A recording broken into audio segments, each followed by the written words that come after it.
January 4th, 2014 Pennington County Commission meeting to order. We'll stand for a moment of silent reflection and the pledge led by Sheriff Tome.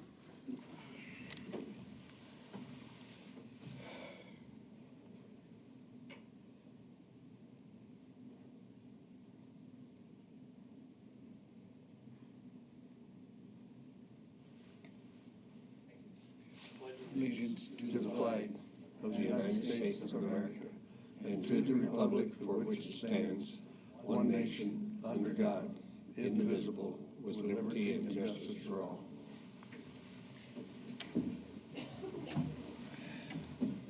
Thank you. The next item is to review and approve the agenda. Does anyone have any changes they wish to make to the agenda? Good morning, Commissioners. I would request that this morning we remove item number 13 from the agenda. Item number 13.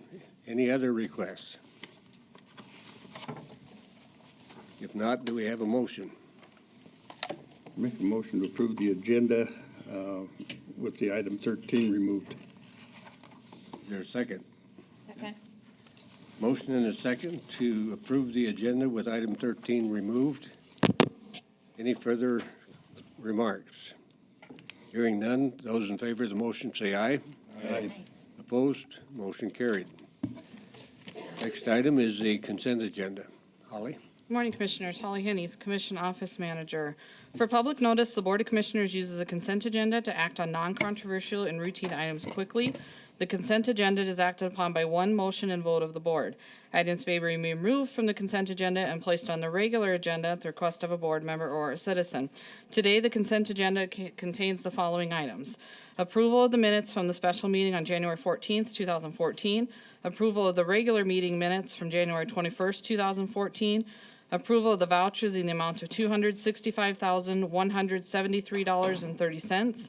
Approval of the request to change the liaison assigned for the Spring Creek Advisory Committee representing Black Hills RC&D to the new Executive Director, Danny Mann. Number 9, approval of the request for road closure / traffic control for the Deadwood Mickelson Trail Marathon submitted by Ms. Emily Wheeler. Approval of the county policy procedure public agenda item submission as submitted by myself. Number 11, approval of the request to reschedule the 2015 county budget hearings to June 18th and 19th. And finally, number 12, to acknowledge receipt of the 2013 annual report from Pennington County Highway Department. And at this time, I'd like to request you pull number 11, please. We have a request to pull number 11 from the consent calendar. Any others? I would request that we remove item 10. Any others? Do we have a motion? I'll make a motion to approve the consent calendar with the exception of item 10 and 11. Is there a second? Second. Motion and a second to approve the consent agenda with items 10 and 11 removed. All in favor say aye. Aye. Opposed? Motion carried. Item 10. This is our commission policy relative to the submission of items for the agenda, and I felt I pulled it off the calendar feeling that it was relatively important that we clarify that publicly at this meeting. So if Holly, if you would review it, please. Certainly. It's a practice that our commission office has utilized for years. I just was able to finally get it down in writing, and it's a tool that I've started using for citizens when they come in to request to be put on the agenda. A lot of them like to have that tangible piece of paper in their hands so they know exactly what to do and how to do it. So it just goes through basically a welcome. The Pennington County Board of Commissioners quarterly invites the public to be active participants in their local government.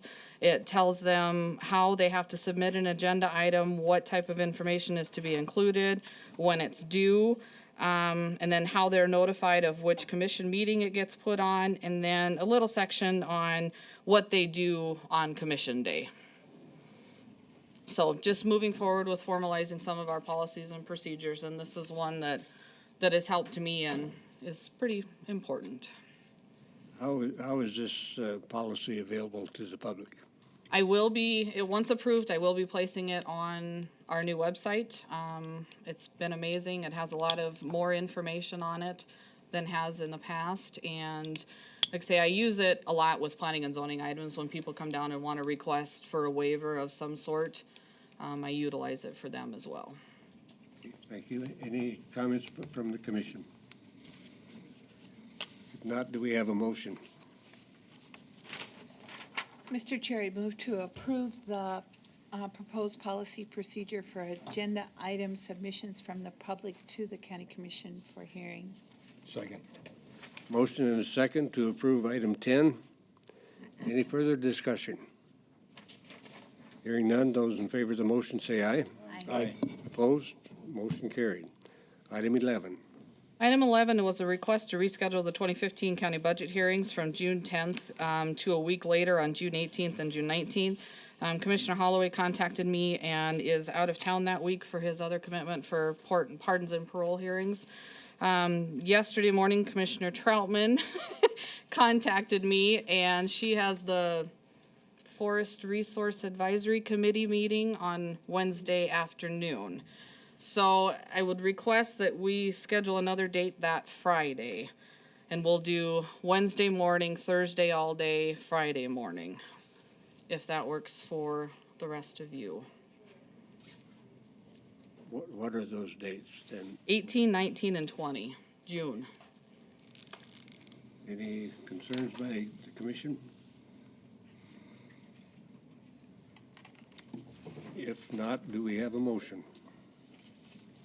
I would move the budget hearings to Wednesday morning, June 18th, all day Thursday, June 19th, and Friday morning, June 20th. Is there a second? Second. We have a second. Any further discussion? All in favor of the motion, say aye. Aye. Opposed? Motion carried. Thank you. Thank you, Holly. Next item is item 14, items from the auditor.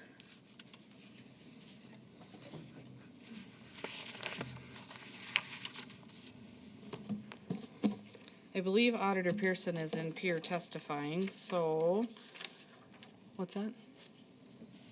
Oh.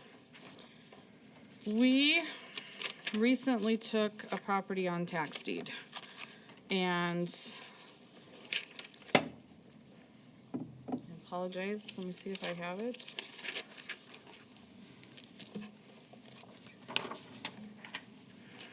Oh, my copy.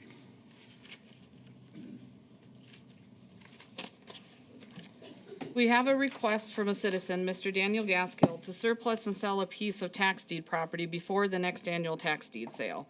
The auditor's office administers the tax deed sale, and it is not scheduled before June of 2014. Right now, Mr. Gaskill is asking the board to proceed, and I believe he is here today to answer any questions that you may have. The board must decide, first the board must declare the property surplus for sale purposes. So it's essentially up to you as the board to decide if you want to handle this separately now, because the citizen is requesting so, or whether we wait and hold it when we do the annual tax deed sale. Mr. Chair. If you'd like to hear from the applicant. Yes, Mr. Gaskill, would you care to comment and come forward, please, and state your name? My name's Daniel Gaskill. I own the property adjoining the property that was seized by the county for taxes. I own a house that now bisects the new property line. When I bought the house in 2005, 2006, I was under the impression my lot line went from the corner post on the west side to the tree. Apparently it doesn't. I have recently stepped it off, and yeah, absolutely, the new lot line comes right down by my house. So what I'd like to be able to do is just purchase this land outright, and I've got a vested interest in it since it's right next to my property, next to my well. So I'd like to buy it outright before someone has a chance to, in case I'm not unable to make the auction, or someone else wants to buy the well or something, so I'd like to be able to buy it quickly as I could. Did you say your well's on the, It's right behind my house. Yeah, there's a shallow well. It's been there since, is the well though on the property that's, we've got on tax deed? I don't think so. I stepped it off very carefully and tape measured it off exactly 50 feet from the west fence where I thought it was. And it still falls, but according to the document that Ms. Hennies gave me, the new lot line basically bisects my house into two halves, west and east, and takes the well from me. The well is on county property now, apparently, I see. according to this document. And how much land are we talking about? It's a lot 25 feet wide, east to west, and 100 feet long, north to south. It's my driveway. Well, Mr. Chairman, I would gladly make a motion to declare the property surplus and sell it. But my problem is, any idea on who the three property owners that we need to appoint to go appraise the property? And Mr. State's Attorney, can that be employees of the counties, perhaps those three people sitting on the wall back there? They've already been there. You know, I don't, that's, It just says three property owners. that's old antiquated language. You are who? Who are you? I'm Jay Alton from the State's Attorney's Office. I don't have a clue who you'd pick. And it just says property owners. For your property, you can go out here on the sidewalk, I guess, and grab three people and say, hey, appraise this piece of property. I think Shannon would be really, do you own property, Shannon? I've suggested. Since he's our appraiser, All right. I think he would be, I do own property, but I'm also the county assessor and have a value on this property for tax purposes, which in South Dakota should be market value. So you can probably guess what value I'm going to come up with ahead of time.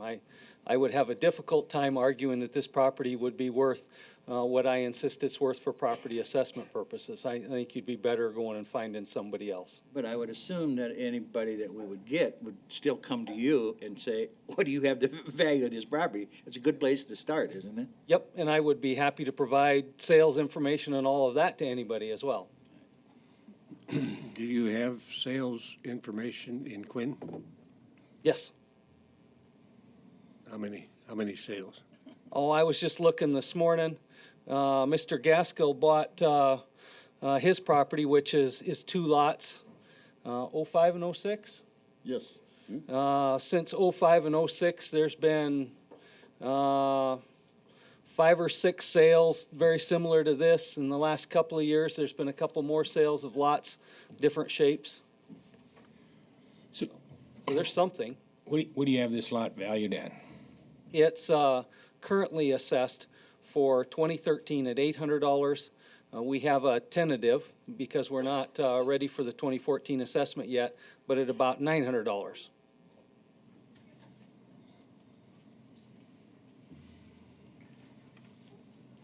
Okay, now, Commissioner Busker, you indicated you made a motion or would make a motion to declare the surplus? And then it was not seconded? Go ahead, go Can I ahead. please ask a question, though? What kind of costs, I mean, this costs county to do it, right? To do it extra? Okay. Okay. You're on the spot right away. We've been speaking on your behalf in your absence, so you'll clarify everything for us, I'm sure. I apologize for being late. What could I help you with? We're deliberating over the potential value of the property and also exploring ideas on how to find 3 citizens who might serve in setting a value. Problem then becomes if it's over 5. It might be well for you to review the the specifics of the process so that we make sure we understand everything that's in front of us. The process is before you in the memo. That's true. The question, I believe, was, if we declare it surplus, what's it gonna cost us? And I think the answer is probably nothing, unless it's over $500 value, then we have to publish in paper, and then we start running into some costs. If you decide to sell it at a separate time, it has been requested to be sold at a separate time from a normal tax deed sale. But yes, if it's over $500, then you're going to have to do the advertising and sell it either by sealed bids or by, and you, I believe the last appraisal on it was 900. I don't know if that would hold by 3 private people, which can be anybody, and in the cases of these types, they usually do it for free. We use private people in our school land lease disagreements on improvements.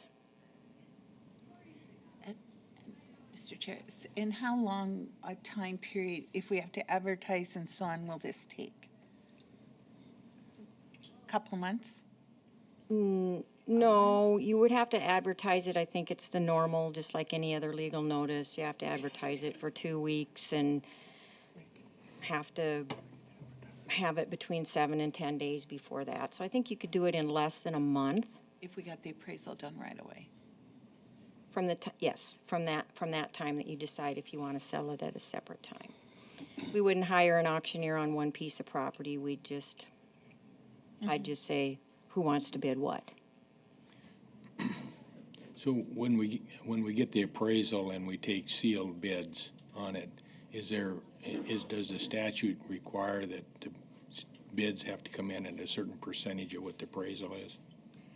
That I wasn't clear on, and you'd have to ask Jay. There's a portion in the surplus property laws that refer to 90% of appraised value, but I don't know if that applies if you do it by sealed bid. It does not apply if you do it by auction. So that's something I'd have to defer to Jay on that specific question. I do know you can set a minimum when you do a sealed bid or not. Okay. Jay Alderman, again with the State's Attorney's Office. So if I understand it right, you're not, if it comes in under 500 on a 3-citizen appraisal, then it would be a private sale. If it comes in over that, you don't want to put it back on just the regular tax deed sale. You want to do something separate and different with it, like a sealed bid. Yeah, that's what I'm understanding. And with regard to that last question, if no bids are received in the sealed bid, the governing board may have the surplus property reappraised again, or may within 12 months thereafter sell the property at private sale for not less than 90% of the value. So that's how you get to that 90%. So if there's no sealed bids, then you can go to a private sale within the next 12 months, but you got to sell it for at least 90% of the appraised value. At that time. At that time. Don't have to set a minimum for the sealed bid. No, I think that's the point. The sealed bid would be whatever it is.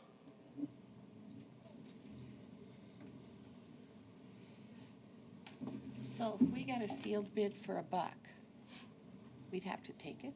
If you didn't set a minimum, yes. The board has the authority on any surplus property to set a minimum bid, Okay. So we would need to set a minimum. only if it comes in over 500.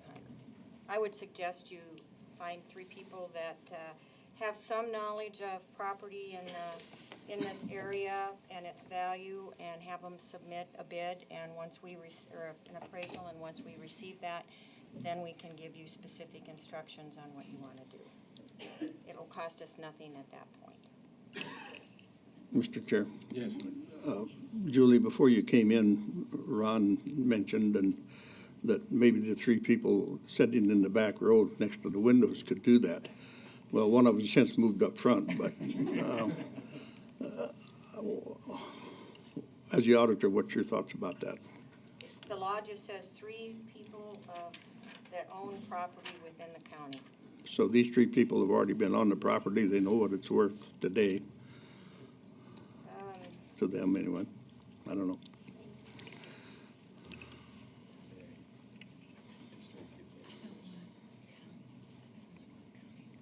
No, not a good idea, probably. There's conflict of interest, probably. You know, Mr. Chair, I'm really not comfortable having county employees be the ones to do the appraisal. I think that is creating possible problems for the county in the future. I'd kind of like to have it be somebody other than that. In any appraisal boards I've worked with, they've all just been 3 residents, property owners, not county employees or state.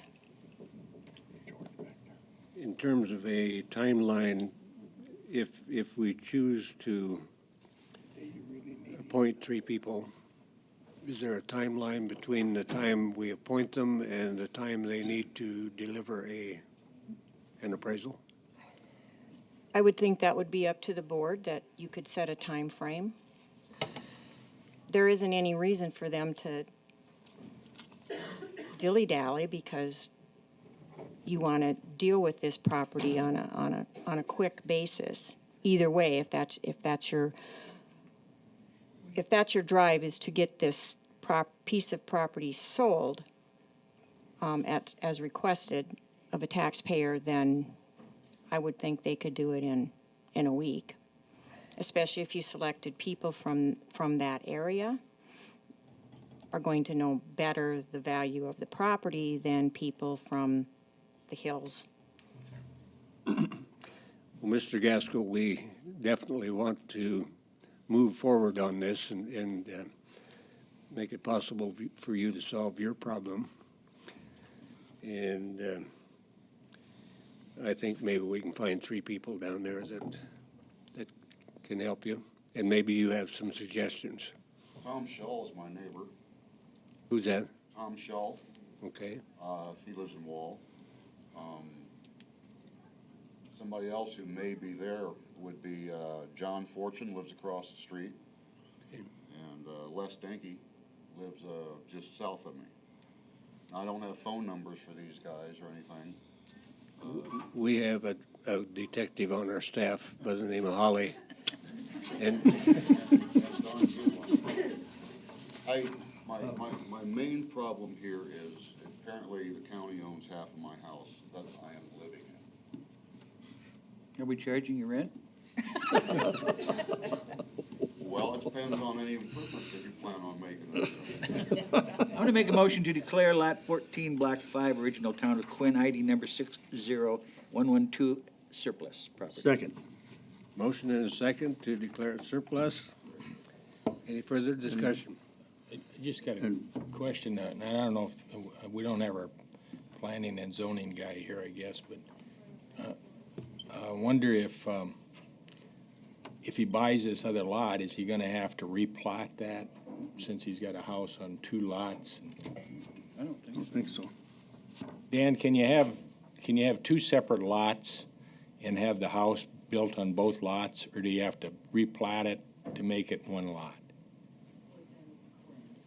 Within Quinn, Yeah, the city of Quinn, we have absolutely no jurisdiction in the city of Quinn, and our That's- ordinance does not even comply or regulate or have any. Quinn doesn't have any power. ordinances, so. No. Quinn doesn't have any ordinances, so I So guess. it'd be up to They're in them the as process to, of adopting them. Are they? Don Kelly lives there. it all depends on whether they have any ordinances whatsoever. And I imagine there's probably none being enforced. So if they want to Very cross a few. property line, they could probably do that. I think he could scrub that property. Okay, we have a motion and a second. Any further discussion on the motion? Mr. Chair. Yes.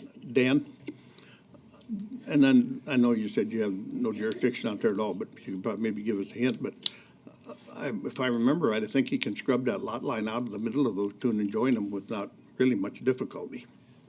What we have here, yeah, they could go through a replatting process, and they would probably have a surveyor draw it up and file and record it with the Register of Deeds to combine them into one lot.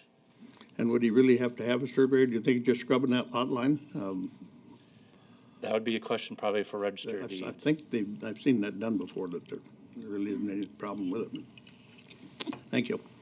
Mr. Chair. Yes. Mr. Gaskell, have you thought of that or looked into that as far as what your consequences might be like after we do this? I mean, they're, Pretty much suffering consequences currently. I know, but I'm just thinking, we're gonna take a step and then you may have more, and I just wanna make sure, You're talking about money? yeah. Well, you know, I understand that the lot is appraised at $900, and you need to go through a bid process first before you can actually, so in order to save the county some money, I'd like to just make an offer on it, meet you somewhere in the middle.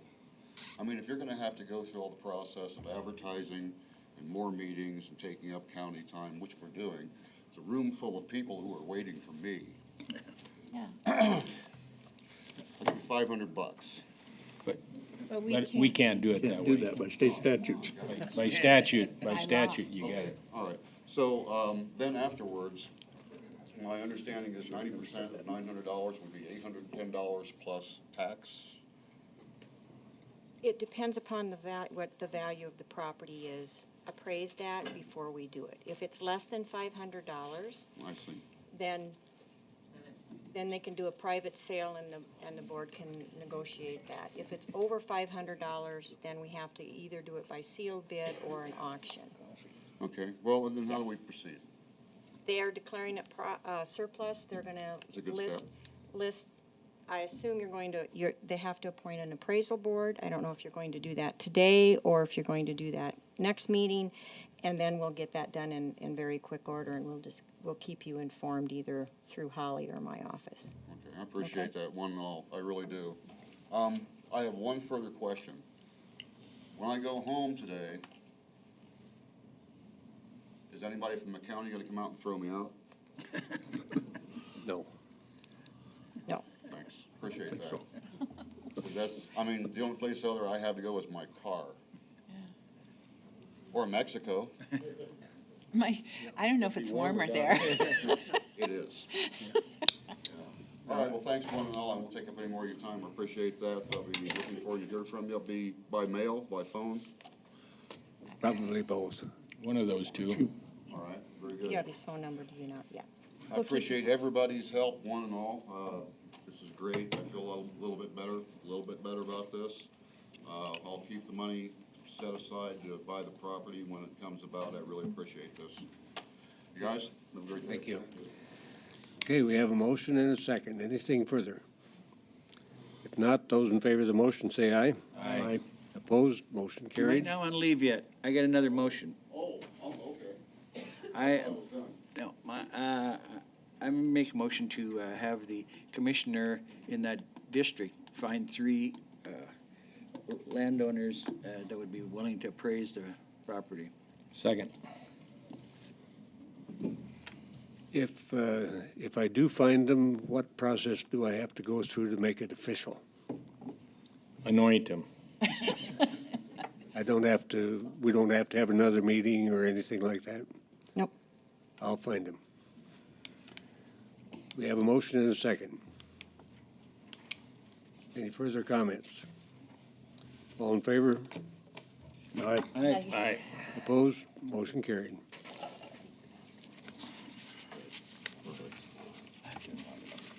Very good. Thanks again.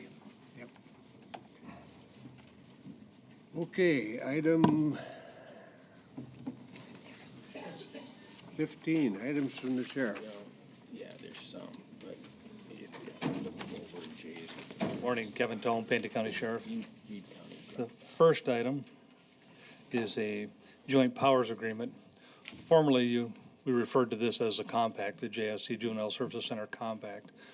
Worked with Commissioner Holloway and Jay Alderman from the State's Attorney's Office, and the counties that elected to stay in what was formerly the compact and is now a joint powers agreement. And Jay can explain all the nuances if you're interested as to why it was a compact, and that was largely due to the bonding and everything that went with that at the time, and why now it's a joint powers agreement. The bond has been, paid off, so there's no longer a bond out there. Pennington County owns the facility, so this is a joint powers agreement to operate the facility. There was 7 counties, or like I say, originally in the compact. Meade County opted out. The other 6 original counties have stayed in. The other counties have all signed this, and like I say, it's been vetted through them and through Jay, and just looking for a motion to give the chairman authorization to sign the agreement. Any questions or comments? That would be my motion, authorize chairperson's signature. Is there a second? I'll second. Motion and a second to authorize the chair's signature on the joint powers agreement. Any further comments? Not, those in favor of the motion say aye. Aye. Opposed? Motion carried. Item B, 15B. This would be 2 actions required here. The first one would be to declare the 6 vehicles listed as surplus. We can use those as trade-ins, so that would be one motion. I guess you could do it in 2. But I need to modify what's listed in the memo. The 3 Chevy Tahoes that are listed at the end, we're going to ask you to remove those, and we'll put those on the next meeting. We had hoped that the state bid would be awarded by today. We understand it'll be open tomorrow, so we missed it by a day or 2, and they won't actually award it till later this week. So we'll move the Tahoes to the next meeting. So but still request authorization to purchase the 4 patrol vehicles. Now, when you're saying Tahoe, you mean the Suburbans at the bottom? No. Or no? Okay, Yeah, they're- all right, I got you. Yep. I know which one. Yep. So I guess one motion or 2 motions, declare the 6 vehicle surplus and authorization to purchase 4 patrol vehicles from McKee Ford. They're honoring the state contract price. Mr. Chair, I'd make a motion to declare the 6 vehicles listed on the memo as surplus property and authorize their trade-in on replacement vehicles. Second. Motion and a second. Any further discussion? Hearing none, those in favor of the motion say aye. Aye. Aye. Opposed? Motion carried. Okay, your next motion would be, I'd make a motion to authorize the sheriff's office to purchase 3 2014 Ford Police Interceptors off of the state bid at a price of $27,075 each. And I assume that will be something less than that after you get the trade-in. Correct. We'll use the trade-ins both on either these and/or the Tahoes. We'll Okay. sort that out. And then also to authorize the purchase of 1 Ford, 2014 Ford Explorer off the state contract, and these purchases will be to McKee Ford here in Rapid City. I'll second. okay, we have a motion and a second. Any further comments? Hearing none, those in favor of the motion say aye. Aye. Opposed? Motion carried. Thank you. Thank you.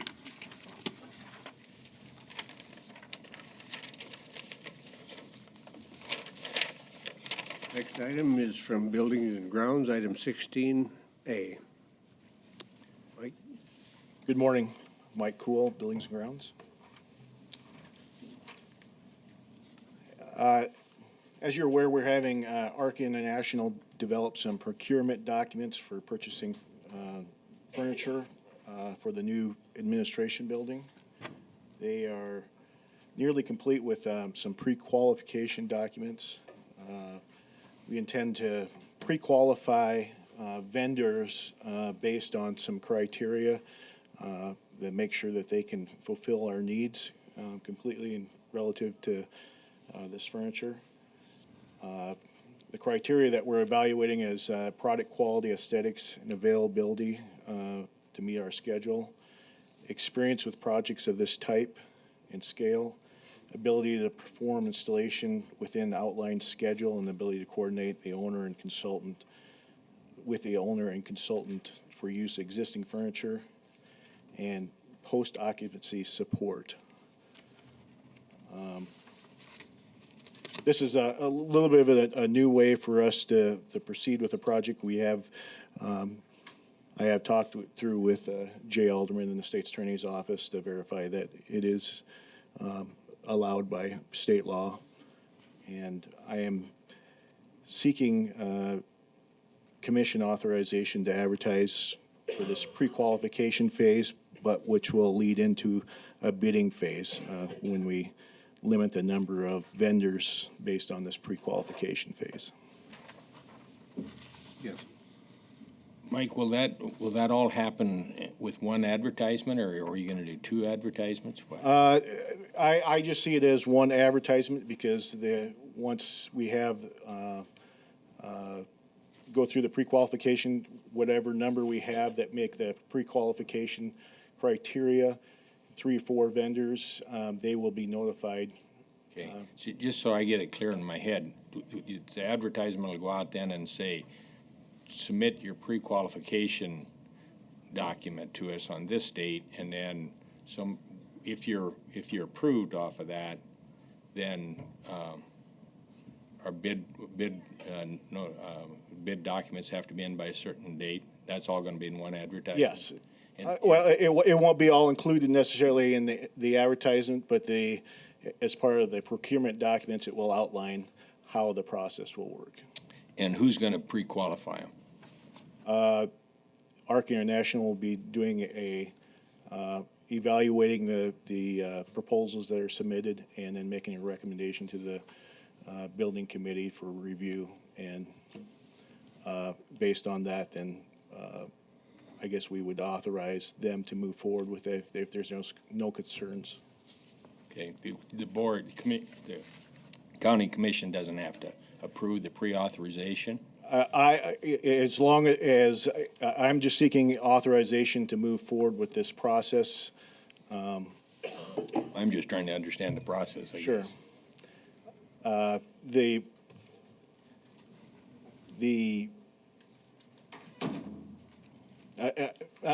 guess I'm not quite sure what you're. Okay, do you know? That's something maybe I can look at before we have our building committee meeting today. Okay. 'Cause I'm not positive whether the commission would have to give blessing to whoever is pre-qualified before you can then submit it to them to bid on. That's something I'll have to look at. Yeah, and I don't know what the rest of the board feels like. My thought on this is that if whoever, the building committee or ARC International or whoever, doesn't pre-qualify somebody, then, and they think they really should be pre-qualified to be able to bid on this, are they gonna be coming to the board to squawk? Or does the board feel comfortable to say, that's not our decision to make, that's Mike Cool and ARC International's decision? And I'm fine with that, I just don't know I just think that's something we probably need to have a clear understanding of before we start down this process.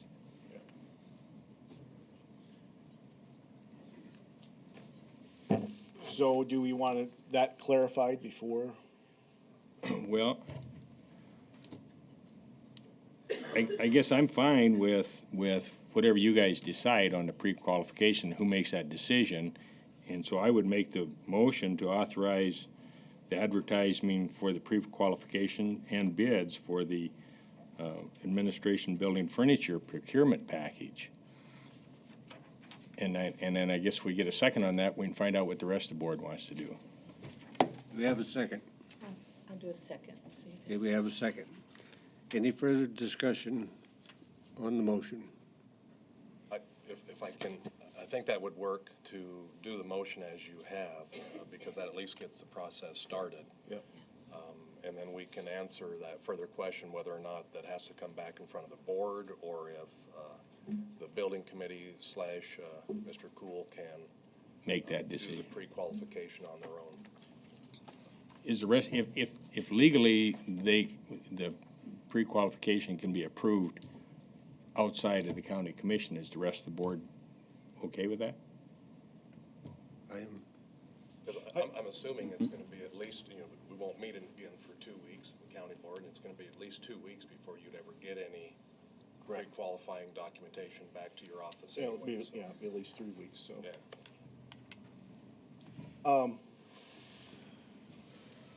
Just to be, clarify, my understanding, based on our conversations that we've had, is that, in general, the intent is to accept the recommendation of our consultant.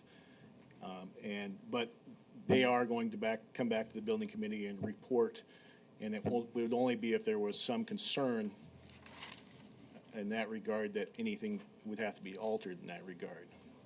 So I guess that's why I didn't assume that there was. I just want to make sure we understand who's going to catch the heat if somebody I squawks appreciate because they're not getting qualified. And you got big shoulders, so I'm fine with that. Yeah. Any other comments? If not, we have a motion and a second. All in favor of the motion, say aye. Aye. Opposed? Motion carried. Thank you. Thank you. Item 17A, abatement applications.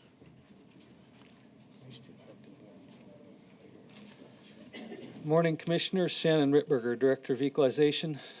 You should have 4 abatements in front of you on 2 pages. At least I do. All of these abatements come to you at the request of my office. I would like to address each one of them one at a time. One of them, though, I would like to pull, and I'll explain that. Starting with the one abatement, Jabrat, it's on a page by itself. This is an abatement of a mobile home. We had a mobile home assessed on a parcel by itself, mobile home only. We had the same home assessed on a land parcel with the land. So this one was assessed twice.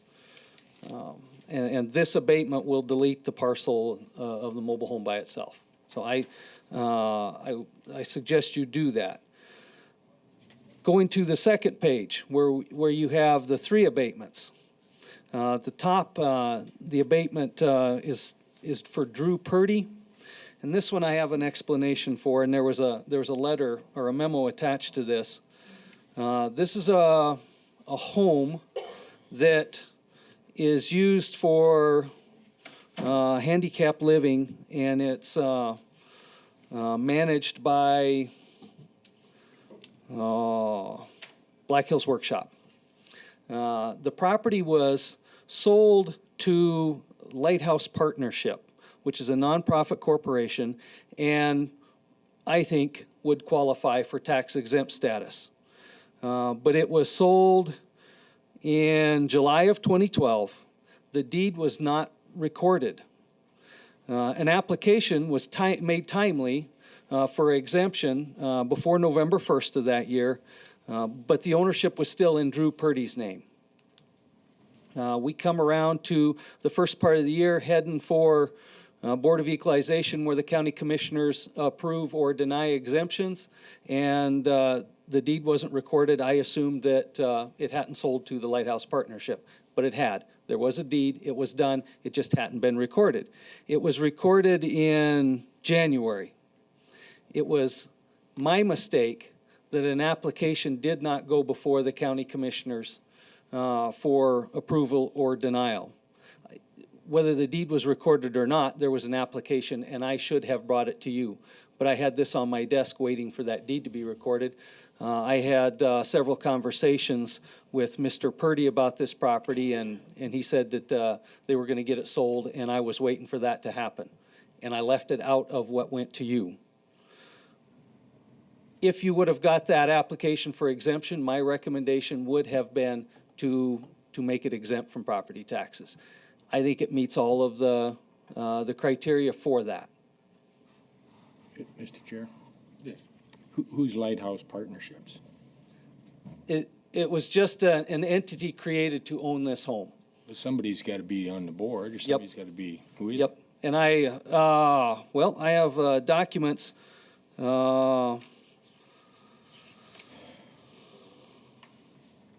There is Secretary of State documents. I have articles of incorporation. Well,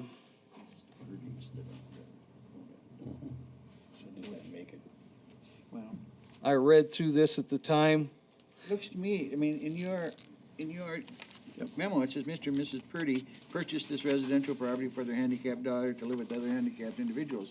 Yep. So I'm assuming they're the ones who formed the Lighthouse Partnership. Dr. Drew Purdy is one of them. I see Peter Kappa, Jim Gangelhoff, Judy Duhamel, Cody Ratterman. The corporation was formed with that board to just manage this property. It was for Mr. Purdy's daughter, I think. But there are other handicapped individuals living there as it's managed by Black Hills Workshop. And that makes it tax exempt. The Lighthouse Partnership is a nonprofit entity that exists to provide housing for handicapped people. It just happens to be managed by Black Hills Workshop. Okay. Thank you. Going on, the last one, Stephen Kendall. This property, my notes say the property should have owner-occupied status. The abatement is to correct that. The situation here is Mr. Kendall deeded this property in November of 2011. He retained a life estate to the property. I think he deeded it to his son, but he retained a life estate in it. The information that we get from the Register of Deeds doesn't provide us that note that the life estate was retained. Unless we actually go read the deed, we don't know that.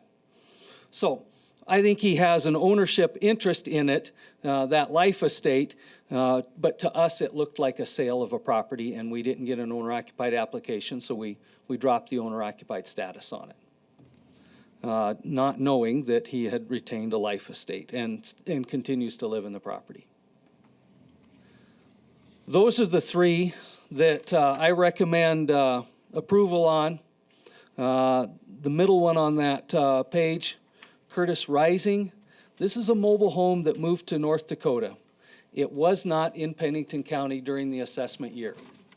My office initially filled out an abatement request to delete the mobile home because it wasn't in the county. A recent conversation with Janet in the treasurer's office, we would like to pursue a penalty for not obtaining a moving permit before moving this. At my request, I'd like to drop this one from the list, and we'll work with Janet on this. The tax bill will either be paid or a penalty for not obtaining a moving permit for moving it. Obviously, it was moved without a moving permit. We didn't know it left, so we still assumed it was here, and it remained on the tax roll. So I recommend approval of all the abatements except for that one. And then maybe you see that one at a later date. If they pay the penalty for the moving permit, then we abate the tax bill. Mr. Chair, Yes. I'd make a motion to approve the recommendations by the assessor and with the removal of the rising property. Second. I have a motion and a second, and we have this sheet that is new, was not in this packet originally. Are you familiar with this? Yeah. And it has Purdy, Rising, and Kendall on this sheet. And then we have Gerbrock, Purdy, Rising, and Kendall in the packet. And I just want to make sure we know exactly whose we are approving and whose we are not approving. So go through the names of and the amounts that you want abated. My recommendation is to abate Gerbrock, for the amount of $899.04. Drew Purdy, $2846.92. And Stephen Kendall, $3416.06. And then pull, no action on the abatement for Curtis Rising of $389.78. Thank you.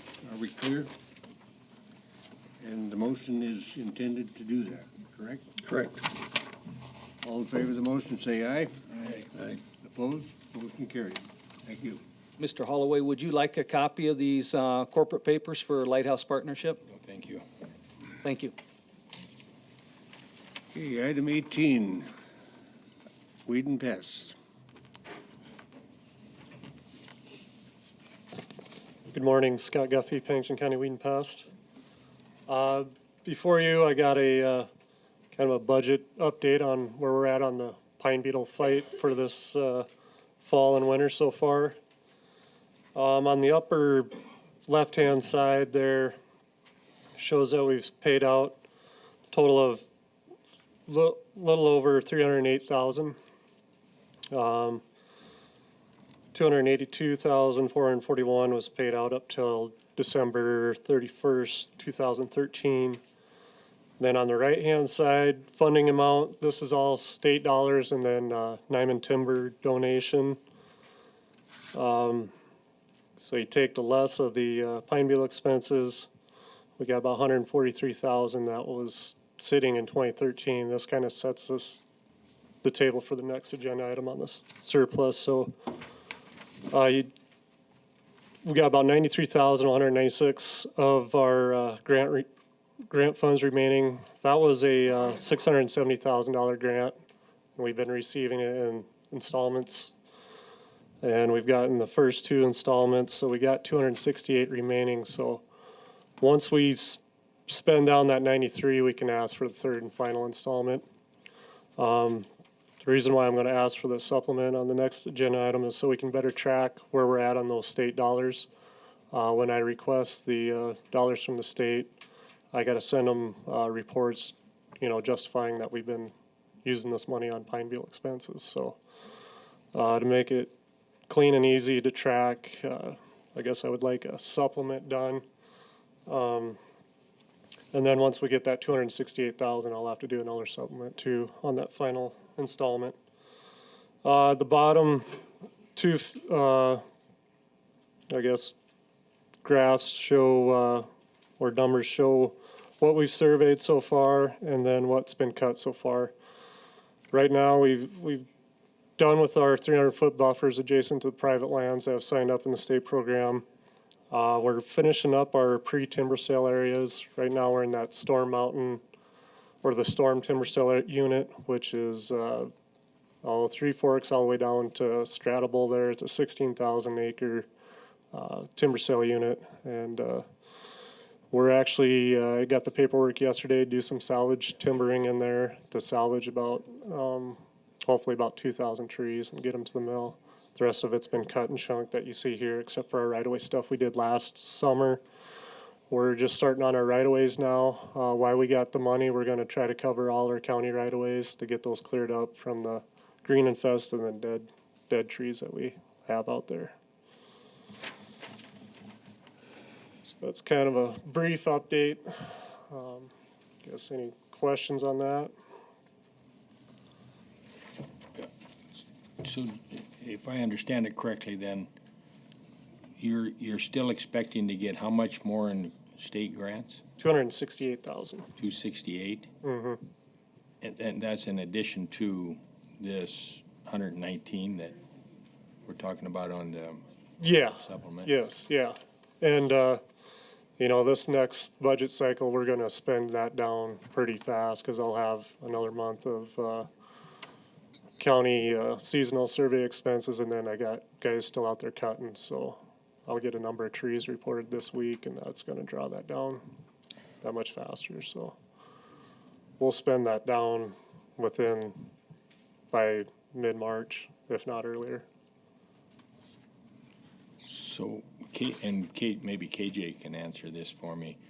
why aren't we just making a supplement for the total amount that he's gonna receive, rather than coming back for another supplement later on?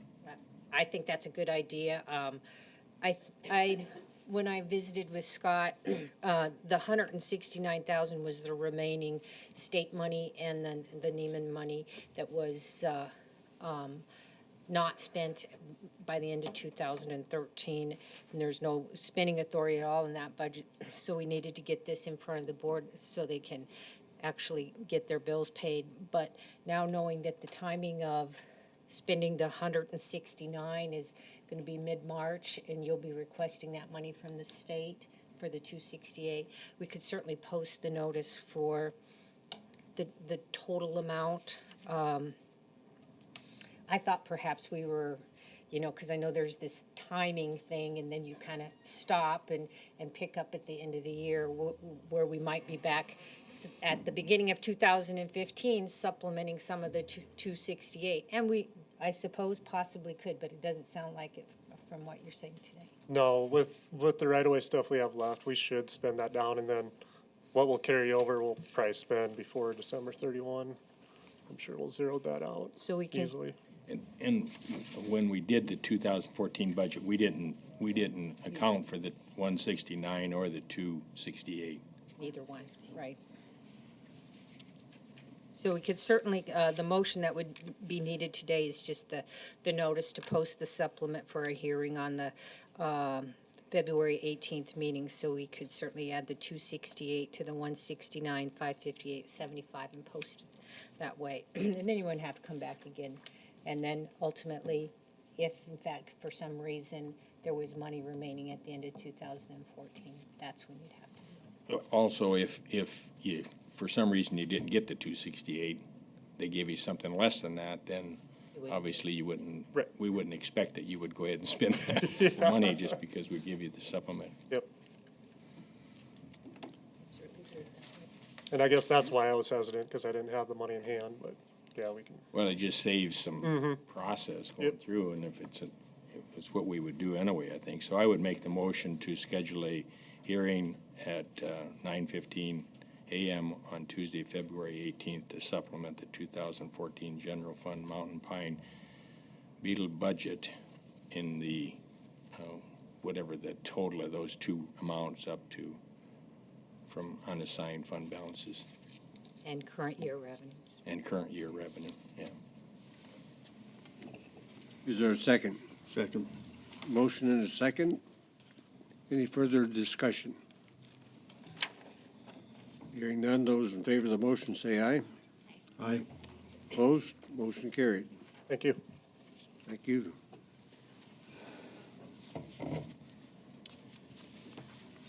Okay, we had, that covered both A and B, as I understand it. We are at item 19, which is a request to waive administrative fees. Good morning. I'm Dan Hunter. I'm the property owner of 23225 South Prairie Creek Road, Track 23. What's in front of you is a request to waive the penalty fees for a variance setback on the property. I'm the third property owner of this house. The original owners submitted a building permit back in 1998 showing the house at 150 feet from the property line. For some reason, I guess it was built 17 and a half feet from the property line.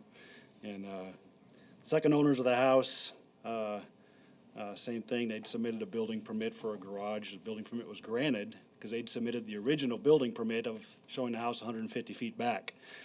So a permit was granted and the garage was built. I purchased the home in 2009, submitted a request for a building permit for a shed, and that's when it was identified. And I submitted the up-to-date plan of where the house actually sat, and that's when it was identified that the house was within the 25-foot setback. So while I'd like not to have to pay the application fee of $380 for the variance setback, I just respectfully request the penalty be waived of the $800 for the original owners who probably should have applied for a variance setback. It's kind of like buying a used car at a car dealership. You're paying for the dealer and delivery fee for the original owner, and then you're paying the speeding ticket for the guys who own the car before you. But it is what it is, I guess. What a bummer, huh? It is a bummer, yeah. Mr. Any? Yes. Chair, I'd make a motion that we waive the penalty fees as long as Mr. Hunter is going to pay the $370 application fee. Second.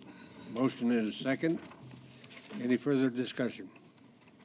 I do have a question, Mr. Chair. This wasn't disclosed to you. Did you buy this through a Realtor? I did. And The it only- wasn't disclosed to you?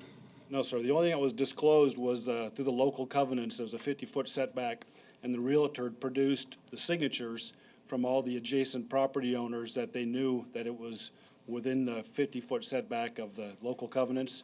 But at that point, had I known it was also a county requirement and was within that, I certainly would have put that as a provision in the purchase agreement to have that cleared up before I purchased the property. Any other comments? Not, we have a motion and a second. All in favor of the motion, say aye. Aye. Opposed? Motion carried.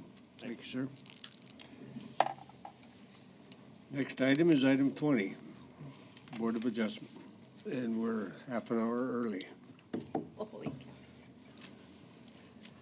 cow.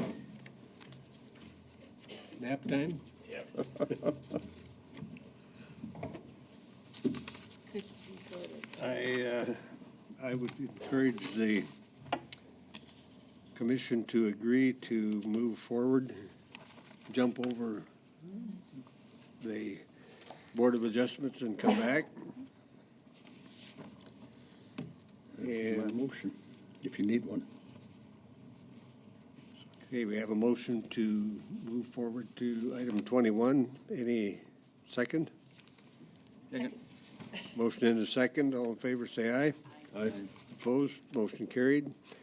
Item 21 is items from the chair, and the first item I would offer is to call on Holly to discuss the need for a special meeting. We received notice this morning that we have the next 2 worksheets ready for the board to review for our FEMA submissions. So we have 48 hours to set a meeting and the board to go through those applications. The only option we have is Thursday morning at 10. At 10? What's the matter with 8? Judge Bogue has a hearing in here. And the judge left, huh? He did. So I've reserved our room for 10 o'clock Thursday morning to set a special commission meeting, and we'll go over those FEMA applications. So we need a motion and a second. I would move to have a special meeting of the county commission on Thursday, the 7th or 6th? 6th, at 10 o'clock in this room. Is there a second? Second. Motion and a second. Commissioner Holloway, we're going to meet, we have a motion to meet at 10 o'clock this Thursday This Thursday? to review 2 more FEMA submissions. Oh, great. We could probably do that without having a special Are you meeting. coming? Read the minutes of the last meeting. With that endorsement, all in favor of the motion, say aye. Aye. Opposed, motion carried. Thank you. Thank you, Holly.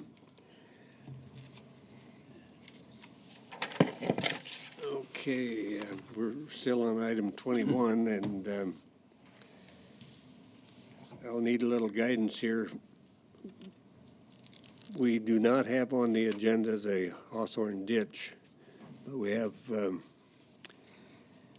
Mr. Bees, and I thought I saw Howard Rice back there. Okay. And I would report that we had a meeting in planning and zoning with the parties involved in the Hawthorne ditch, including a representation from the city. No conclusions were drawn at that point in time, but thoughts were put together relative to cleaning up the debris in the Hawthorne ditch. And Dan, is there anything that's been formalized as far as moving forward? Yeah, we did meet with State's Attorney Jay Alderman and Patrick Grody, and we discussed as to how to proceed with the possibility of cleaning this ditch up. And what we discussed is that we would enter possibly into a contract with the Herald and Howard were going to get 2 additional bids, and those bids were going to be presented, and then the county could go into and just help pay for, into an agreement to help pay for the cleanup of that ditch. Is this something that we would need to put on the agenda for the next meeting? Not the special meeting, but the next one?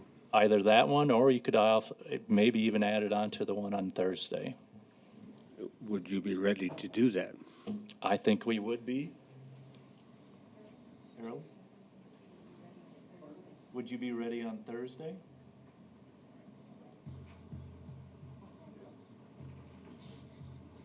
Yes. Is that possible, Holly? Okay, so we would need to amend or make an additional motion to include that on Thursday's agenda. And if the commission agrees, could we have a motion to do that? I'll make that motion, Mr. Chair. Do we have a second? Second. We have a motion and a second to add the Hawthorne ditch issue to the special meeting on Thursday of this week. Any further discussion? If not, those in favor of the motion say aye. Aye. Opposed? Motion carried. Okay, that,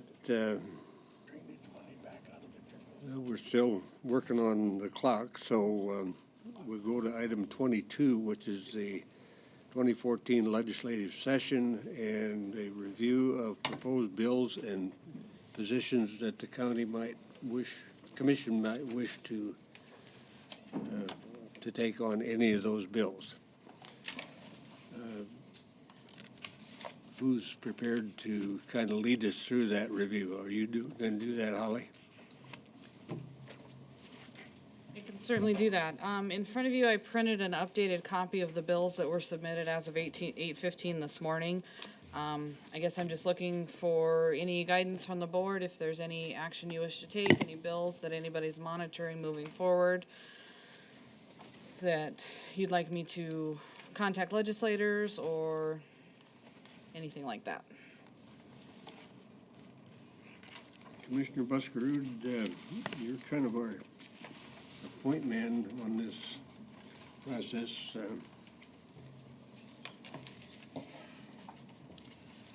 Do you have any particular ones that you've noted?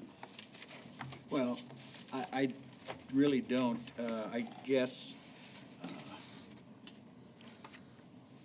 you may want to talk about House Bill 1006, and what's the other one for that you were working on? 1097. 1097. I would guess that we would probably want to do something with those. 1006 is in committee hearing, right, yeah, this morning. I'm not sure how that came out. 1097 will go into House Ag Committee next Tuesday.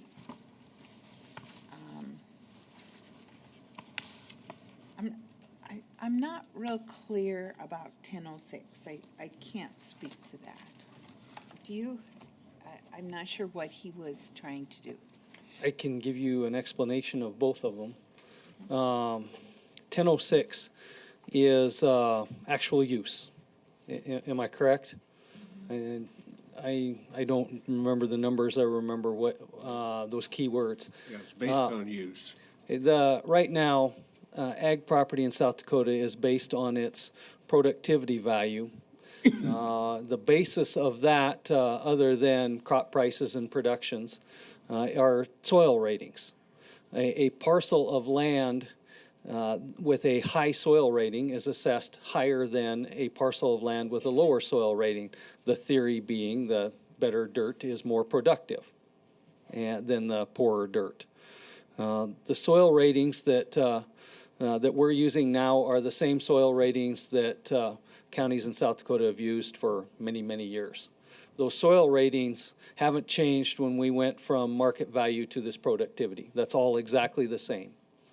We have soil ratings that were developed by a soil scientist long before me. They are county specific. All of the soils in Pennington County are listed from best to worst. The best soil has a rating of 1. Half as good as that would be 0.5. The worst, 0.1 or something like that. Of course, our very best soil is probably low on the list in Brookings County. It's county specific.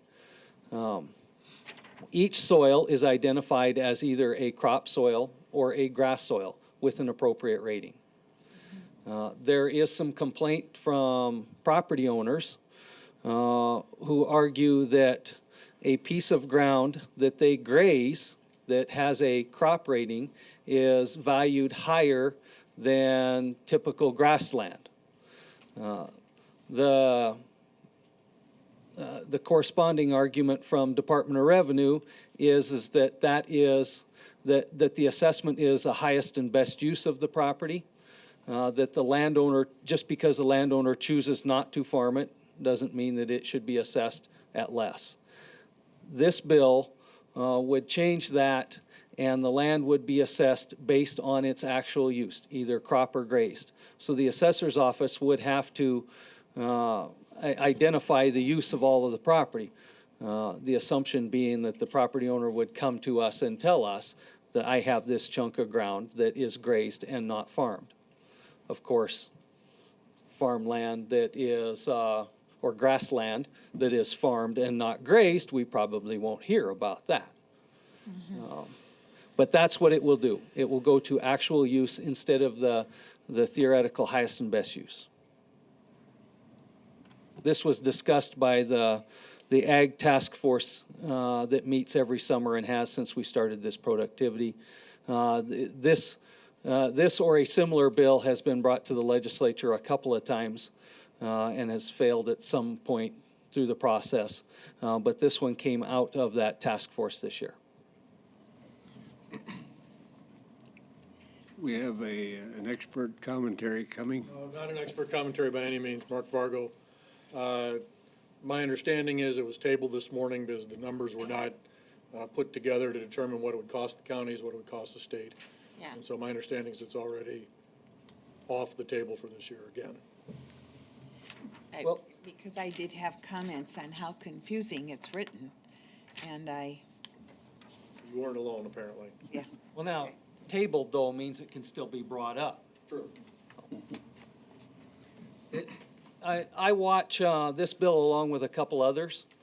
Of course, I find out a day or two later when it hits the internet where it's at. Do you wish to comment on some of the others that you are watching? Well, the other one, and Nancy will speak to, is the Ag Criteria Statute, which will change the criteria for a property to be classified as agricultural. That is House Bill, is it 1097? 1097. There's another bill that I'm watching. It will create a class of leased residential property. And I don't know the number. I have the numbers on my desk. House Bill 1086. We have, in South Dakota, we have a classification for ag property and non-ag property. The levy is different with non-ag property. We can have owner-occupied and non-owner-occupied. This here will create a different class. We will have ag, non-ag, and leased residential.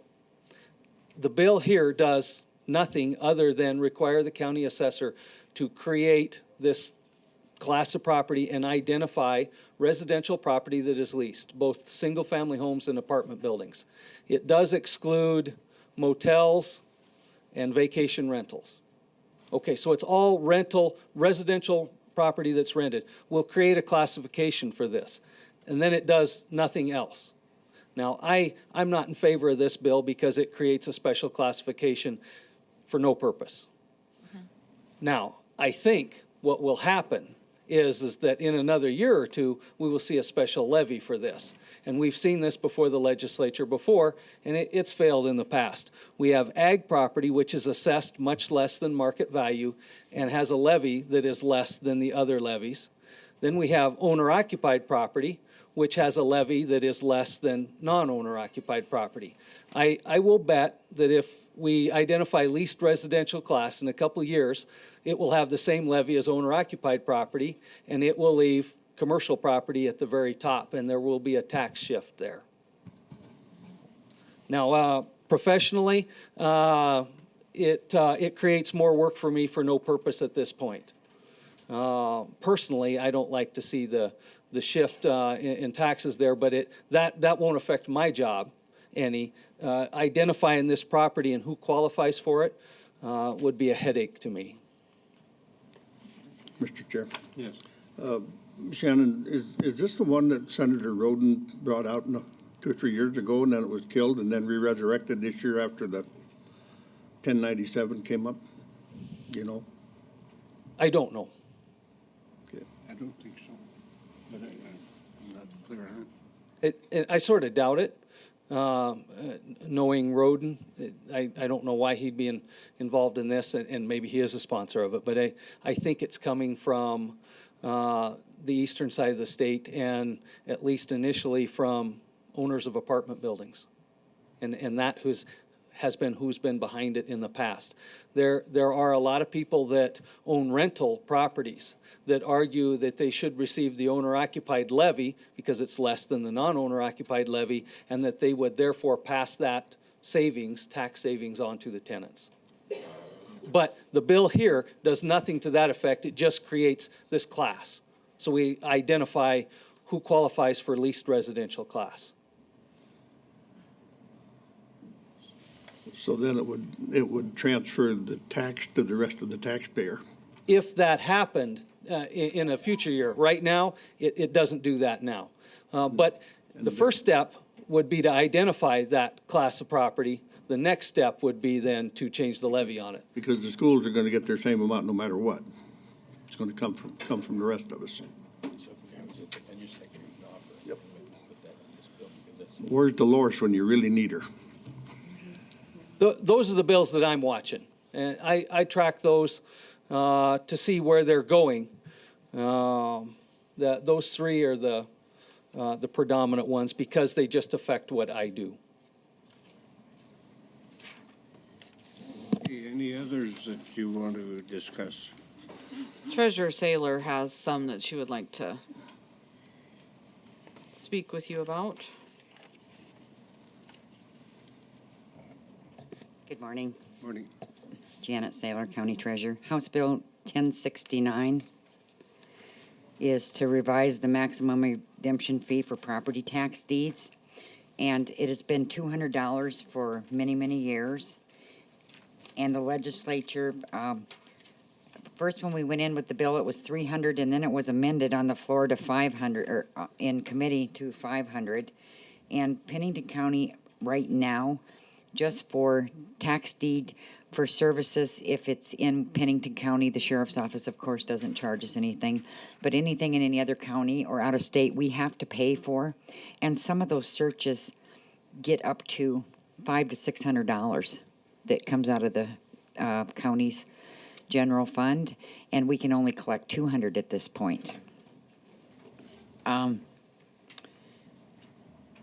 would like to ask the commissioners to please support this bill. I don't think it's right that the rest of the taxpayers have to pay for research on tax deed property for people that haven't paid their taxes.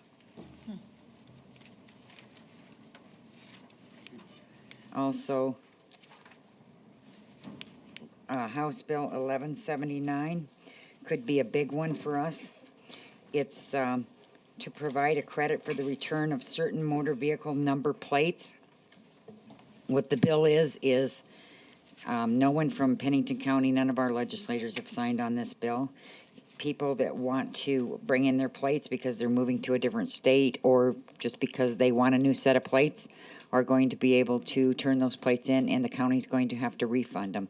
We have people every day that want refunds on plates, and this could become a nightmare, not only for my office, but it's also going to affect your highway funds. We don't know the impact that it's going to have on the counties at this point, so we are asking the commissioners across the state to get on board and ask that this be killed.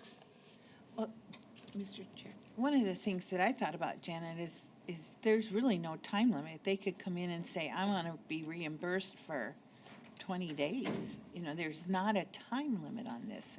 And we have people that move all the time, and then they call and they want money back for their plates. In the past, you never got money back for your plates, and now all of a sudden people are wanting all this money to come back to them. Well, it affects the county highway fund, and it affects the amount of work that it's going to put back on the treasurer's office. I know the legislature doesn't want to hear that, but it's going to take more time for us. It's going to have to involve the auditor because we're going to have to cut checks. And the last time that we did a search on that, it was like $25 for us to cut one check. So if you're getting people that want a refund, and it doesn't say, it could be $3, it could be $1, and according to the law, we would have to give that money back. Does the state keep any of the license plate fees? Now? Yes. So would we have to send a check to them too? I would think their portion, that they would get reimbursed along with highway. I don't know. I've talked to Heine about this. I don't know where he stands on it or what he found out. I know he was going to contact the other highway superintendents. Heine, Probably- do you want, because Probably if the state's gonna lose some money, they'll vote it down. If it was just us, they'd vote in favor of it. but there must be something there because they're asking us to get the commissioners on board with this. So something's going on that they're not telling us. Heine, Yeah, I've talked to the County Highway Superintendent Association, and they're opposed to the bill too, and we're gonna try if it comes up for a testimony. Somebody from that association's gonna be there to testify against it. Mr. Chair. Holly, do we still have the computer-generated email to go to all the legislators that we can make a statement to? Both the House and Senate when the time comes. Okay. Yeah, see, and that's what leaves that bill so wide open, because we keep a certain 50 or some percent, the rest goes to the state. Well, it doesn't say what part of it has to be reimbursed, so we'll be sending a check to the overall highway and bridge fund that gets dispersed to all counties, and our portion that we keep. What about the portion goes to townships? Yeah, it's not a good bill right now. and the fact of the matter, we don't want to admit it, but our license plates are still cheaper than any place else. And that's why we have so many people here that license in South Dakota that are from other states. That have never set foot in South Dakota. Right. So those are the two that I have. Okay, any others that we want to look at? Go ahead, Scott. Touch on Senate Bill 135. It got introduced late last week. It's a pine beetle bill that would put $2 million that would go to the South Dakota Department of Ag, Resource Conservation Forestry. Since the governor only put $350,000 in his budget that's going to Custer State Park, we're requesting this $2 million. Originally it was 2.4. We cut it down to $2 million because of we just had a supplement to my budget from the leftover grant dollars. Some of the counties have some monies to carry over in the fall. So this $2 million would kind of go on top of that and help for mainly this next fall's pine beetle fight. And the Black Hills Mountain Pine Beetle working group has been working hard on this along with the Black Hills Resource Association.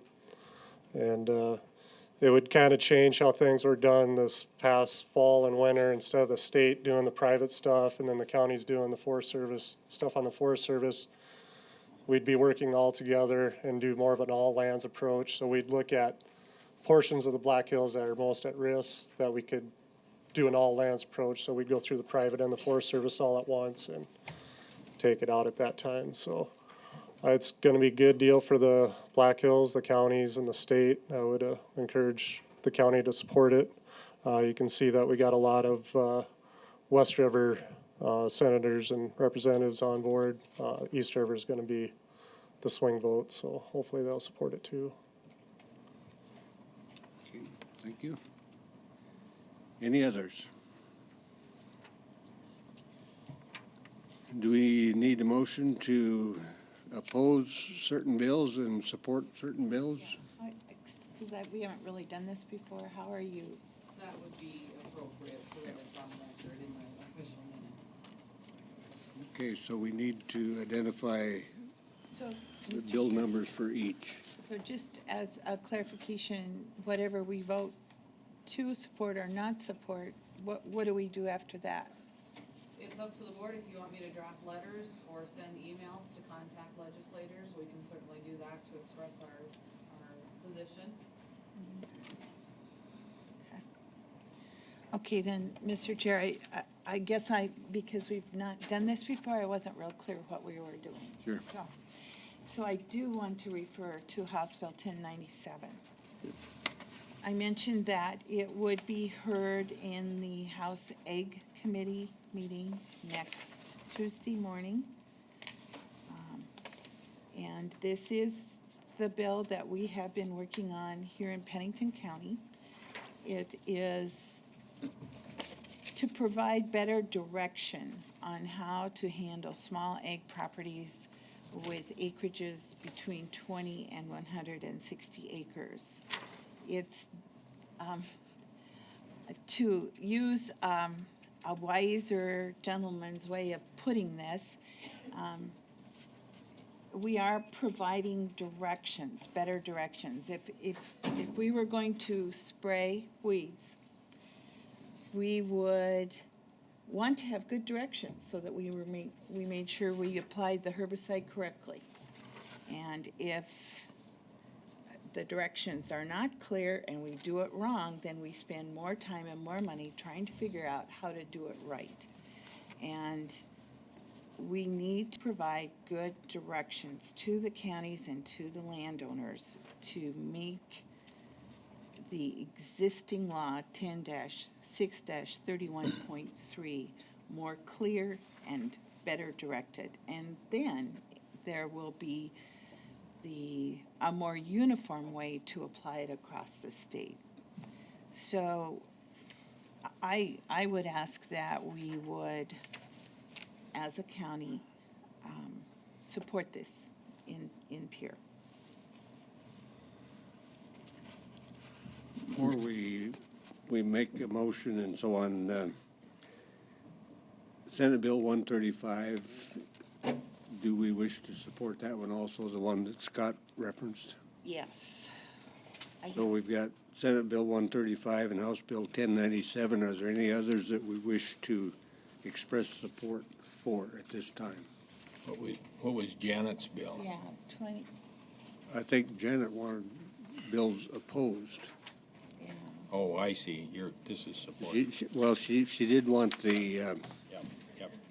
the redemption fee supported, which would be 1069. So 1069, 1097, and Senate Bill 135 so far are the three that I understand we want to support. Am I correct? So this is no. Could we have a motion to that effect there? Mr. Chair, I would make a motion that we send an email to all of our state legislators with the appropriate language attached to in support of Bill 1097, 1069, and SB 135. Do we have a second? Oh, second. Okay, we have a motion and a second. Mr. Chair, Any, yeah. I have some concerns about sending a email to all of the legislators.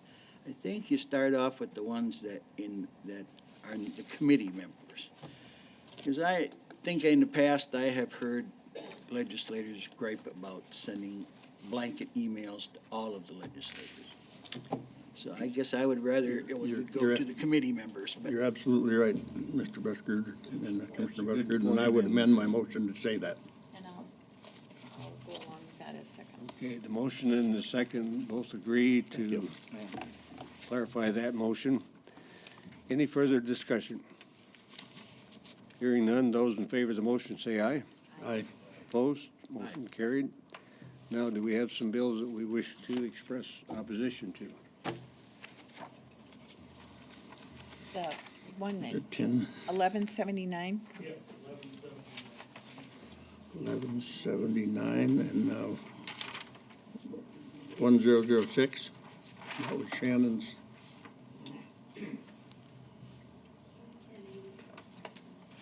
1086, yeah. I was looking for that one. I can't- Okay, we have those two. Any others? I thought there was another one there. 1086, was that it? 1086. Mr. Chairman, Yes. I think that 1086, is that the least residential? Yep. I think that one has passed committee, at least one committee.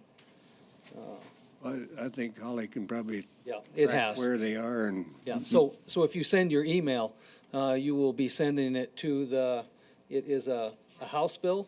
to the Senate committee then. Okay, or the Senate committee, yes. Okay, thank you. So we have 1179, 1006, and 1086 that have been identified to oppose. Any others? 1086. If not, do we have a motion? Mr. Chair, Yes. Ron and I are just having a little side discussion here, and I think he's right. 1086, if it's already, which one, Shannon, did you say that it passed the House? It says taxation due past amended, passed. It passed House committee. It is not scheduled yet for the And floor what that I number know is of. that, 1086, is that correct? Yes. Okay. Since the House was already passed it and it's The going to House the hasn't Senate. passed it, just the The committee. committee. Yeah. But since it's going to the House, if the Senate passes it as set rather than amendment, maybe we should send that to all of the House members and then the Senate committee. That's what I suggested. It be all the House or whatever Senate committee it might get scheduled for, and we don't know that yet. I don't even know when it's going to the House floor. I would suggest that that's the way it be. Okay. I think if we make the motion to oppose those bills and then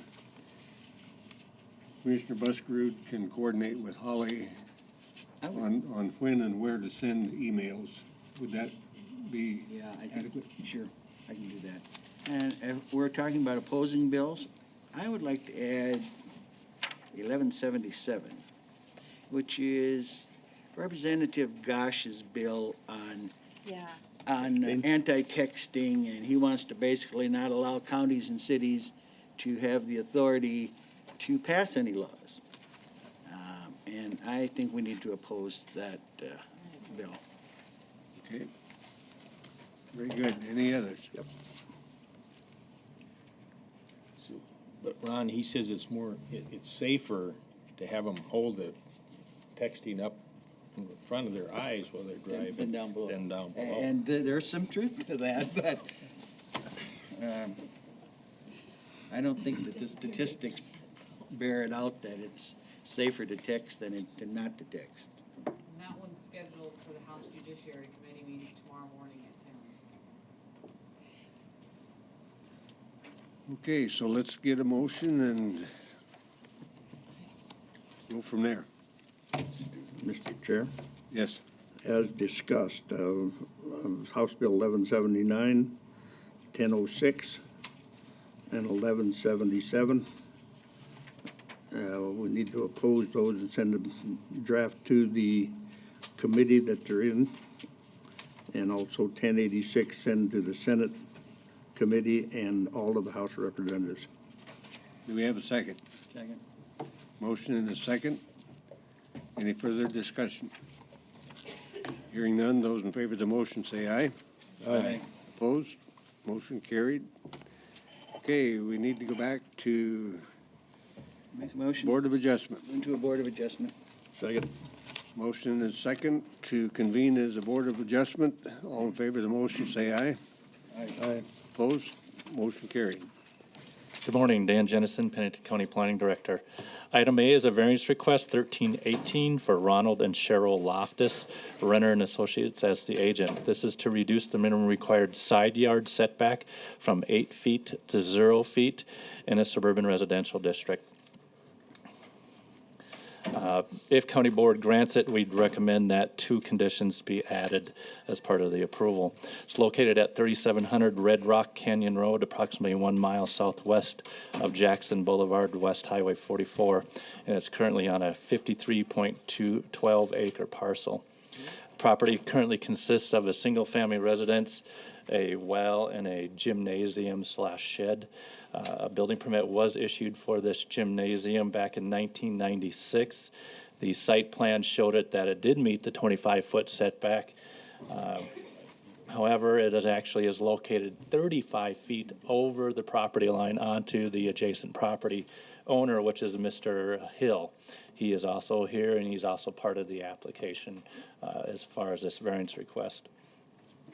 If this variance were granted, they would also have to file an easement for this encroachment onto the neighboring property. And I have talked to a title company in regards to that. They said that would certainly clear it up and certainly clear up the titles to have this easement as part of the property. I also talked to equalization as far as taxing.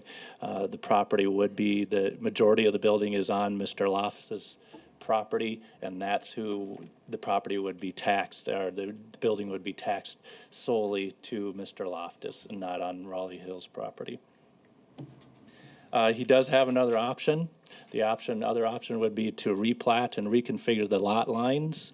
That would require being platted through the city of Rapid City, as it is adjacent to city limits, and it would also be annexed into the city of Rapid City if they were to replat the properties.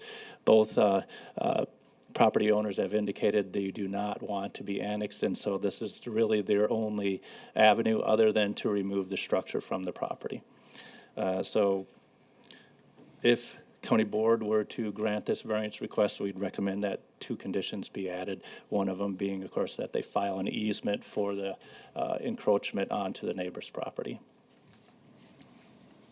Mr. Chair, Yes. I guess I just kind of wanted it clarified. With the easement filed, what happens when one of the landowners sells? Will that The new easement- owner need to allow the easement, am I right? Well, depending on how they write the easement up, it would stay with the property, and all those encumbrances would stay on the property, and it would be transferred to the next property owner. Any other questions or comments? Yes, Mr. Chair, I'd like to hear from the 2 property owners, what their position is on passing of this.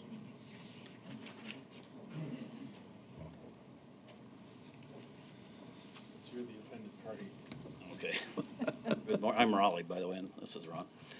I guess we'd field any questions. I'm simply cooperating in this matter to get things straightened out for the sake of selling the property, or if I'd ever sell mine. So the intent, it's my understanding that it'd be a 2-part process of working with the commission to get the variance, and then secondly, to do some kind of a permanent easement to accommodate the footprint of the building. So that's where we're at, and I don't know if you want to add anything, Ron? The only thing is I feel it'd be an economic waste. The building was built almost 18 years ago for children. Unfortunately, I don't use it. I should, but I don't. But we have children come up there and play basketball and volleyball on a regular basis. I have a gentleman that keeps a schedule. I don't even keep the schedule. And kids come up there and play basketball and volleyball and at no charge. And they've been doing it for 18 years. So both of you are in agreement totally with what we may do here? Okay. Well, Yeah. yeah. May or I may guess not. if you turned Okay. it down, I don't, but the other thing I'd add is that, and I think that's in the report, that this isn't anywhere close to any neighboring houses. How many feet was it? Several hundred feet to anybody. In fact, I don't know if there's any visual line of sight for anybody close. So. Mr. Hill, do you have a house on your property? I actually live across the highway, across Jackson from here, so I'm a long ways from here. The closest house would be the Lester house, which is a mile away, maybe. Sure. On that property that you've got there, though, the building sites for that would...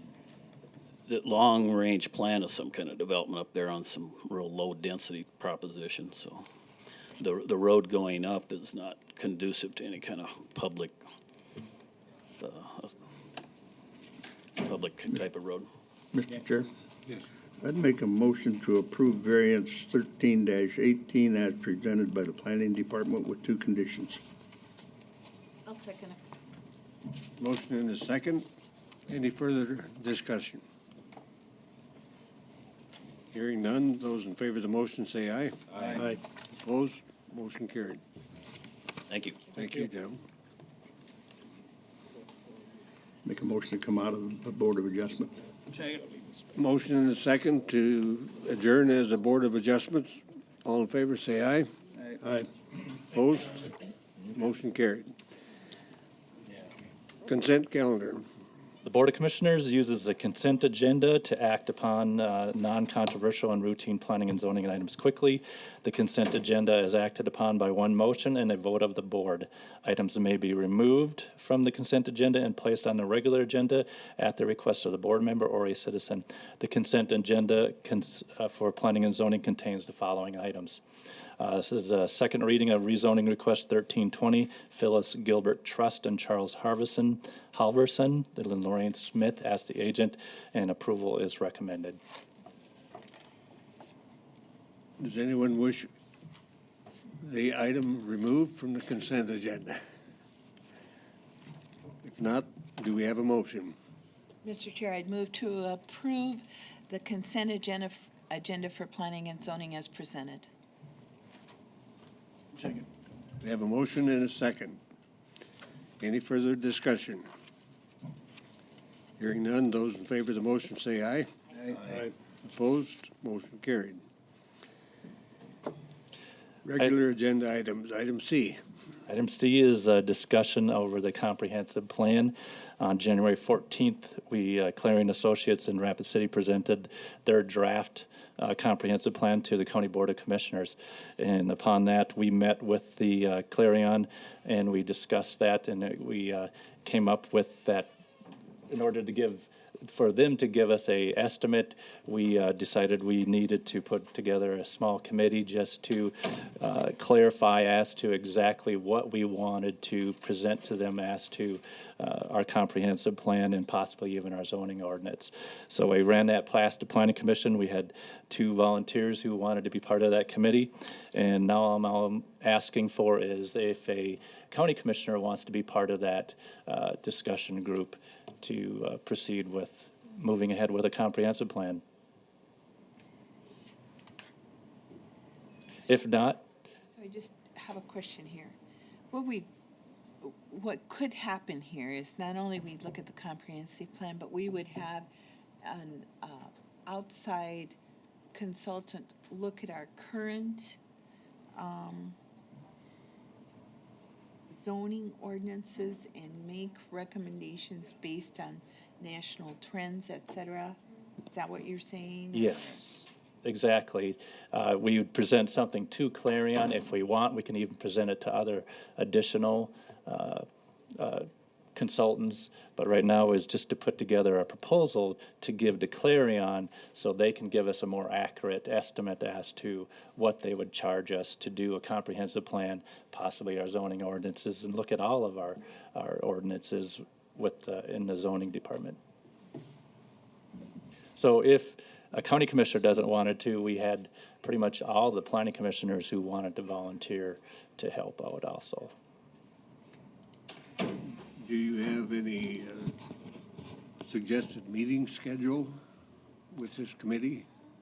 Possibly once a week until we put together a proposal.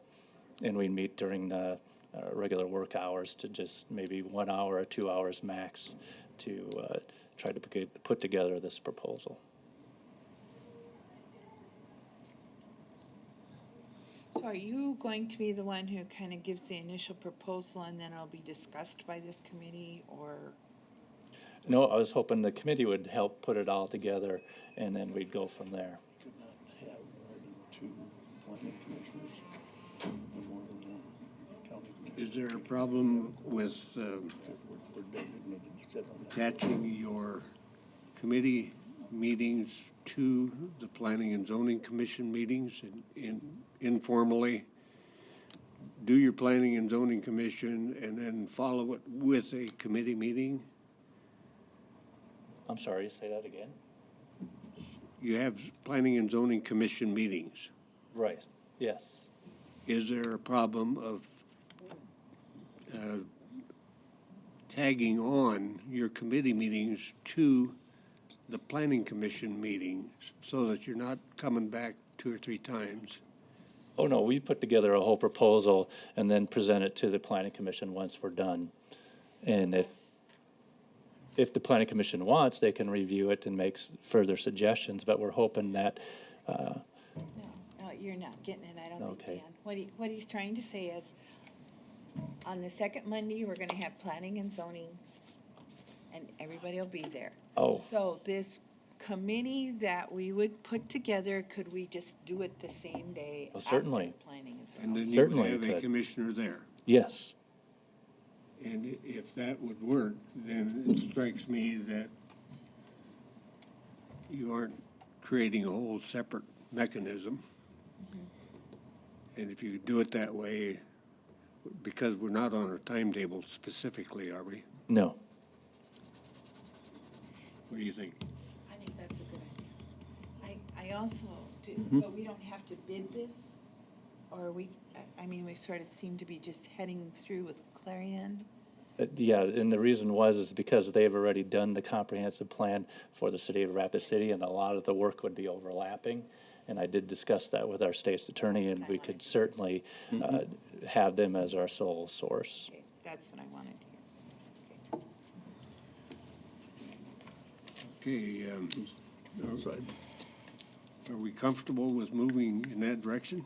So you're suggesting that we just have it right after Planning Commission meeting on Mondays, so that the commissioner that's there present, we could just meet right afterwards and move ahead from there? Yes. Sir? I'll bring that up to the planning commissioners that have volunteered, and I don't believe there's any reason why that would not work. Okay, we'll understand it in that direction. Item D. Item D is a discussion of our commercial building permit fees and drainage fees. This started way back in September, and it started in regards to the Independence Hall out on Highway 44. And they were charged $17,000 for a building permit fee. And we did a lot of research on this. I actually met with a few of the planning commissioners, and we presented a number of different graphs and proposals as to how to proceed with this. And what they came up with was a table 3D that's included in your packet, and it set a minimum fee of $100, and then every additional $5 or $1,000 in value would add an additional $5 to the fee, and that's Table 3D is what they presented or recommended moving ahead with. It also set a cap at $10,000. That would be the maximum we'd ever charge for a commercial building permit fee. So what we're looking for is just as to whether or not the commissioners want to move ahead with this change into our commercial building permit fees. Mr. Chair? Yes. If we're going to look at having someone review our ordinances, I would hate to make changes to ordinances now. It seems like this would be, if we decide to go ahead and have a consulting firm look at our ordinances, then it would make sense that we would keep this and tell them we've considered this and get some recommendations. But if we're I would hate to see us change ordinances now and then maybe have to change them again if there's a better recommendation. And is how I see it. Mr. Chair, Yes. since I was the instigator of this, I'm afraid I have to agree with her. Make note of that, underline it, please. He's gonna agree. Oh, shoot. I mean, it, and that may be something that we want to keep in the back of our mind, is we've all talked about changes to the ordinances, so if we're gonna have this consultant come in, if we decide to do that, it'd be really important to give them that information. Certainly it'd be something we'd present to them. Mr. Chair, there's also something that could be talked about, I think, in this sense. You know, a number of years ago, the drainage fees were taken from the highway department and put into the general fund to use as somebody saw fit. And now we're talking about doing this with business with the Hawthorne ditch and spending, going to be a lot of money by the time we get it cleaned up and get it fixed like it's supposed to be. We don't have any funds to do it. We put all of those in the general fund. And that's something I've always thought should be turned around, and those funds should be put into a special fund to be used for certain things, not just in the general budget. And we talked earlier about, and I brought it up, that maybe with the comprehensive plan that we're talking about, drainage could help pay for that comprehensive plan if we had that money in a special account. And that was one of the recommendations of the planning commission too, is that fee, that drainage fee, be just part of the planning and zoning permits, you know, and not part of the drainage fee. That was one of the recommendations of the planning commission. They also recommended that the county board of commissioners not have the ability to waive fees. I believe that was one of your indications earlier too, is that the county board didn't want to give that discretion, or didn't want to have that discretion. Wait a minute, back up and start that over again? The planning commission also made a motion to, that no funds be designated to the drainage fee as part of our building permits. And they also recommended that the board of commissioners not have the ability to waive building permit fees, just the building permit fees, not the variances or conditional use permits. See, I would agree letting you keep the drainage fees if you take the responsibility on taking care of all the drainage problems we got and seeing that they're taken care of, because we collect these drainage fees, and the reason they got put in the general fund was because nobody was taking care of the drainage problems. And so we had this money. Somebody needs to be responsible for that. I think the drainage fees we're collecting, we could spend that. We've got enough drainage problems in this county that we could spend all that money. Mm-hmm.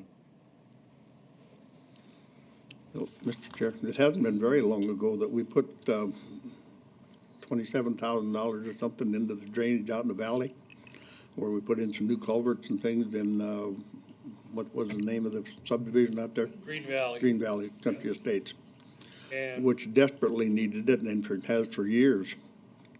and my budget for 2013 was 80,000, and we spent every dime of it on drainage. We cleaned out a lot of drainage ways. You'd be surprised how many 10 and 12 foot easements are out there that drain water off the streets into the Hawthorne ditch, into County Heights ditch, and we spent a lot of time last year cleaning all those drainage ways out, because a lot of them are just grass and they gotta be dug, silt's gotta be taken out and all that stuff, so. Well, that's my point. With the Hawthorne ditch deal coming up, and I think a long-term vision is to get that thing covered up and get rid of the tree problem and the garbage in the ditch, and your drainage fee is there too, where you could have a 4 or 5 year plan and get that corrected along with the other stuff, so. That's my point. I think we got a lot of drainage issues, and we need to focus on getting those done. And if we got money set aside for it, then hold somebody responsible to come up with a 5-year plan or whatever it might be. I'm sure all of these housing areas that are going in, there's a lot of developments out there, and they're all just dumping the water to the road.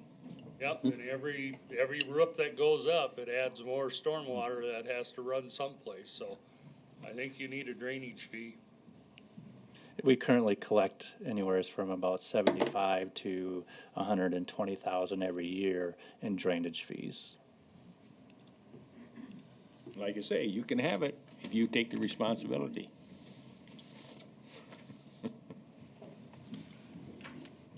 Okay, I'd have to kind of agree with Commissioner Holloway about it. The only thing I'd like to see it stay under the highway department and be taken care of under highway. We're in shock. Well, You agreed with both of them in I'm one not- meeting. I'm not hard to get along with. Just be sensible about what we do. You know, I'm always sensible, but you don't always agree with me. and seeing that makes no sense at all. I got a plaque at home that someone gave me that said, I'm not arguing, I'm just demonstrating why I'm right.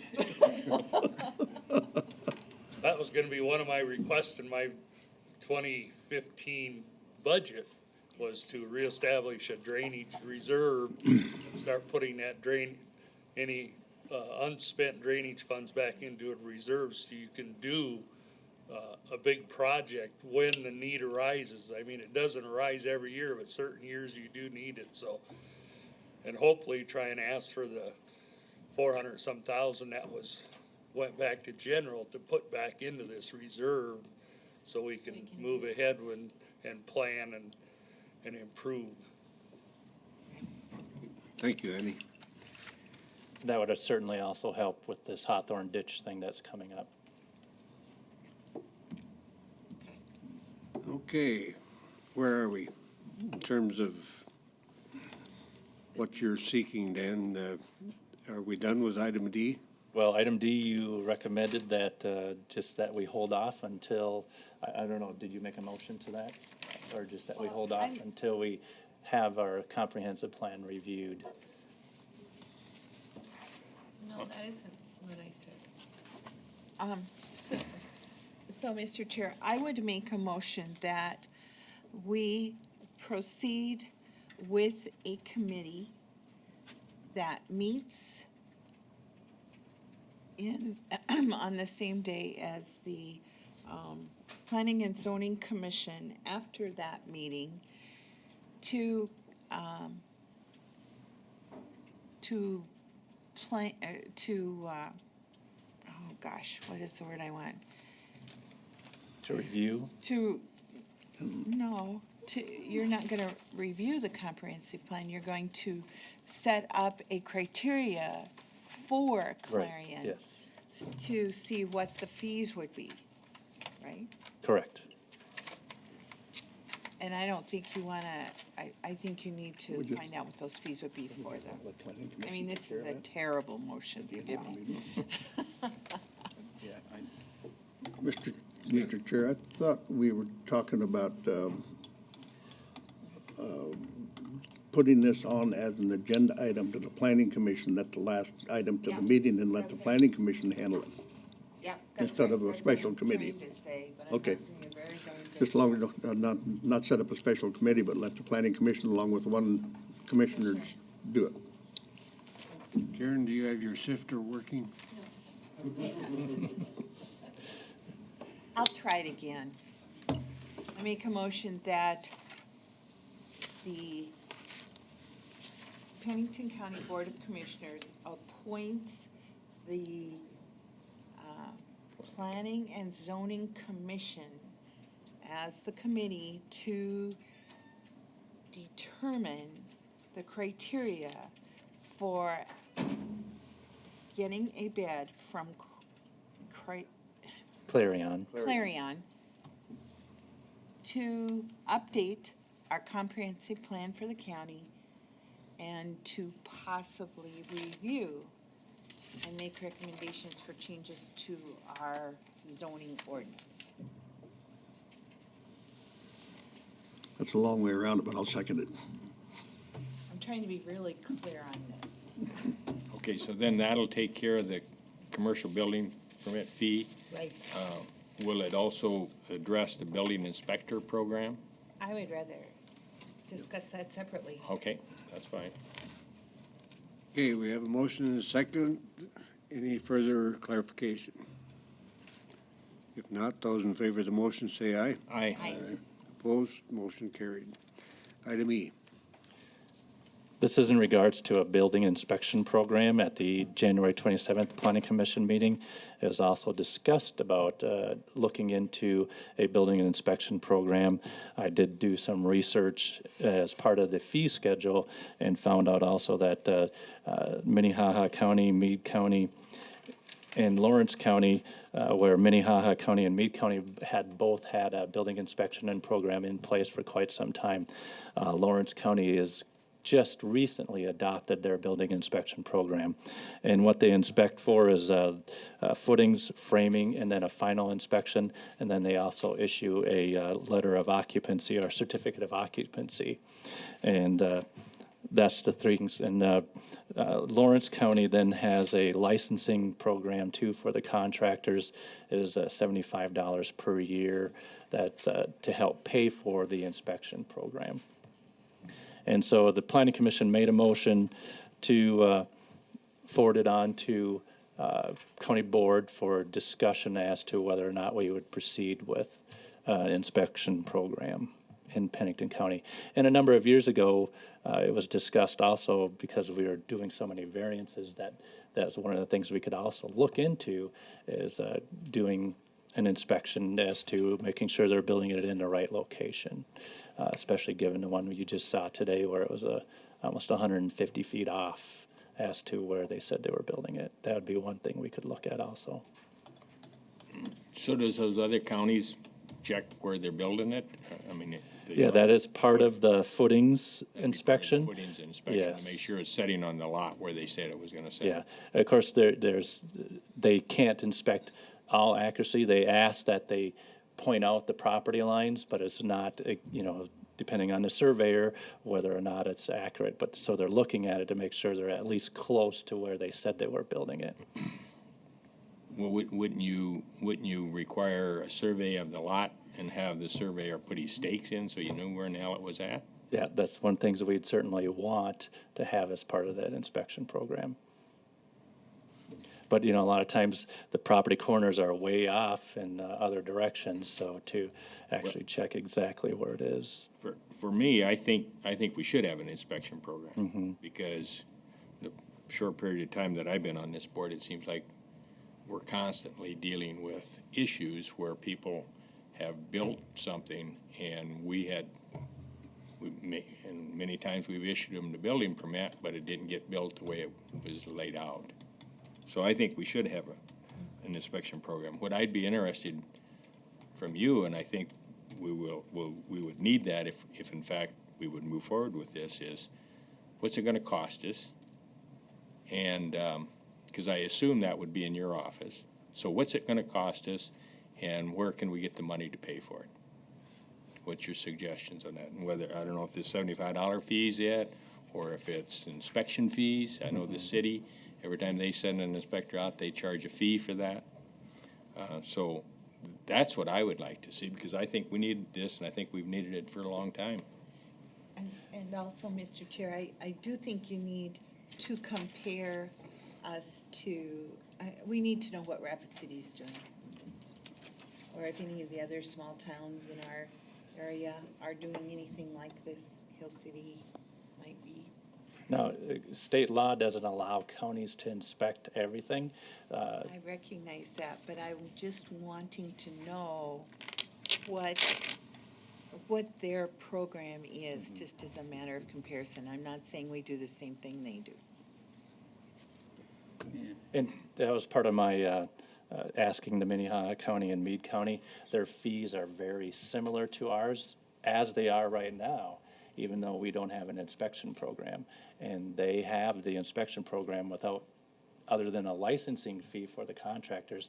That's the only additional fee they charge for those inspections in those three counties, Minnehaha. And so what they're doing then is they're letting the contractor say it's correct rather than sending someone from their office, the planning and zoning office? No, the zoning offices still have a building inspector.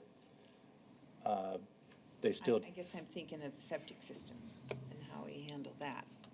Well, Lawrence County has a whole different thing as far as septic systems. No. I'm just not making myself clear today. What I'm saying is, in the septic systems, you know, we have those licensed haulers who are the ones who do the inspection and turn it in, and we charge a fee for that. But, what I thought I heard you say is, okay, you charge the contractors $75 for being able to do an inspection, right? Well, a In these other licensing fee counties? to work in Pennington County, that's what, and Okay. they charge just to be able to build anything. Yeah, they charge a licensing fee. If you want to be a contractor and build structures in their county, they have to get a license. And what that license, all they're checking for is that they have a excess tax number and that they're, I can't remember the other one, but there's two things that they have to meet in order to work in that county. And that's part of their license fee. They have to show that. Oh, and they have to have insurance. Those are the two things that they check for. Mr. Chairman, Yes. am I missing the boat here, or if we get and I'm in favor of an inspection program, but then now we need a building code. They have to have something to inspect. That is correct. That would be part of the program, is we would have to adopt some type of building codes. And Lawrence County did do that. All the other counties did adopt a building code. Unless you want them just to inspect to make sure that the house is where it says it is. So then you would have just basically the footings inspection and not the framing and not the final inspection. Because if you go into that, then you're gonna have a building code. Correct. We would have to adopt a building code. And I'm not against that, I'm just, Pennington County has always shied away from building codes, you know, I mean. And what I've heard, when Lawrence County went through their inspection program, that all the contractors, what I've heard from them is that they're very happy, that this is coming from the contractors, that they are doing an inspection program and they adopted a building code. See, and I know the county's shied away from the building code because the ranchers east want to put up whatever kind of building they want and don't want to comply with these codes. But the fact of the matter is, we're getting so many developments and people are building all kinds of buildings once they move into those developments. And later on, we're having to deal with it because of maybe they didn't put the electrical in right and the building burns down and the fire departments have to go out. And I mean, it's just all kinds of problems are developing. This is not a rural community anymore, rural county anymore. So I think we need to try to adopt some of those building codes and have a good inspection program. And I'm not against that, I'm just, it's gotta be figured into the cost, because there's costs for all of that. Do I have the commission's permission to speak? Are you passing the gavel to the vice chair? Whatever. I listened to this discussion, and among other things, who would you get who is qualified to say that wiring is correct? That plumbing joint is okay. If you're talking about inspecting a building, and what would it cost to hire someone who had those skills? But beyond that, when you go out in eastern Pennington County, in the agricultural area, you see an evolution that just quietly happening. But when people get tired of keeping up the old house, for many reasons, they figure out where to put the new house. And because it's a long ways for a construction crew and all this and that, a high percentage of those houses are manufactured homes that are being put out there. And you can drive by dozens of farmsteads that you've got an old shelter belt, you've got an old tumble-down house that's rotting away, and then some other location, you've got the manufactured home, you've got a steel shed, and possibly a row of greeneries. And those people put the buildings where they will be useful and serve their purposes. And I can't for the life of me see what anyone working for government could come out and say, don't do that because you're not doing it for the good of the community. And so when we talk about the developments and look in the valley or wherever you want, and yes, there are problems, but for goodness sakes, don't dump it on agriculture. You just are, and people are getting fewer and fewer that are in agriculture. And someday, probably none of us will be alive, but food will be pretty important. You know, this sounds similar to some of the beginning conversations that we had with the septic system issues.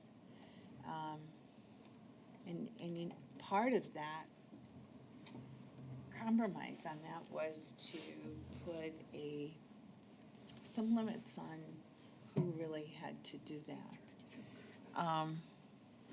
And that makes sense to do it, to look at it in a building inspection kind of thing.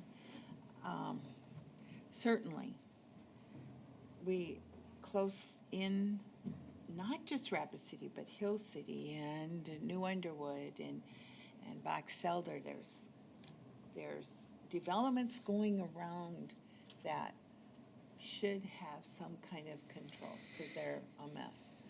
But it seems we could write a building inspection program that would allow both of those, the rural with maybe some acreage or whatever we would need to do, exemptions, or maybe, of course, the one that we just had for variance today had quite a few acres on it, but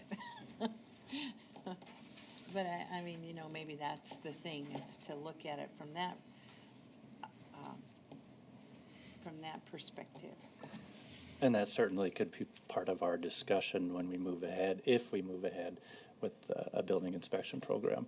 But I also want to clarify, the counties or the local governments don't have the ability to inspect electrical or plumbing. That is done by the state. There currently are a state and electrical inspector for all of western South Dakota, and there's one for eastern South Dakota.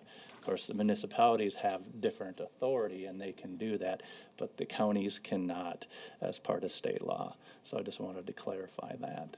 We would not be inspecting electrical or plumbing. That is already being done by the state. And there's 2 inspectors that do it for the state, for the rural areas. But only if somebody calls them. No. Right? That's up to them, yes. It's only if somebody calls them. If we had an inspection program of our own, we can ensure that those people get called to come out and inspect them. We could certainly have that as part of our program. But that could be done under the planning and zoning right now when they come in for a building permit. You could forward a copy of it to the. We already send out with our building permits their numbers for the electrical and the plumbing inspectors. They're already put on the building permits. And we also send out a form notifying them that they are supposed to get a wiring permit. In terms of inspecting and the problems that, like we talked about today in this variance, rather than call them a building inspector,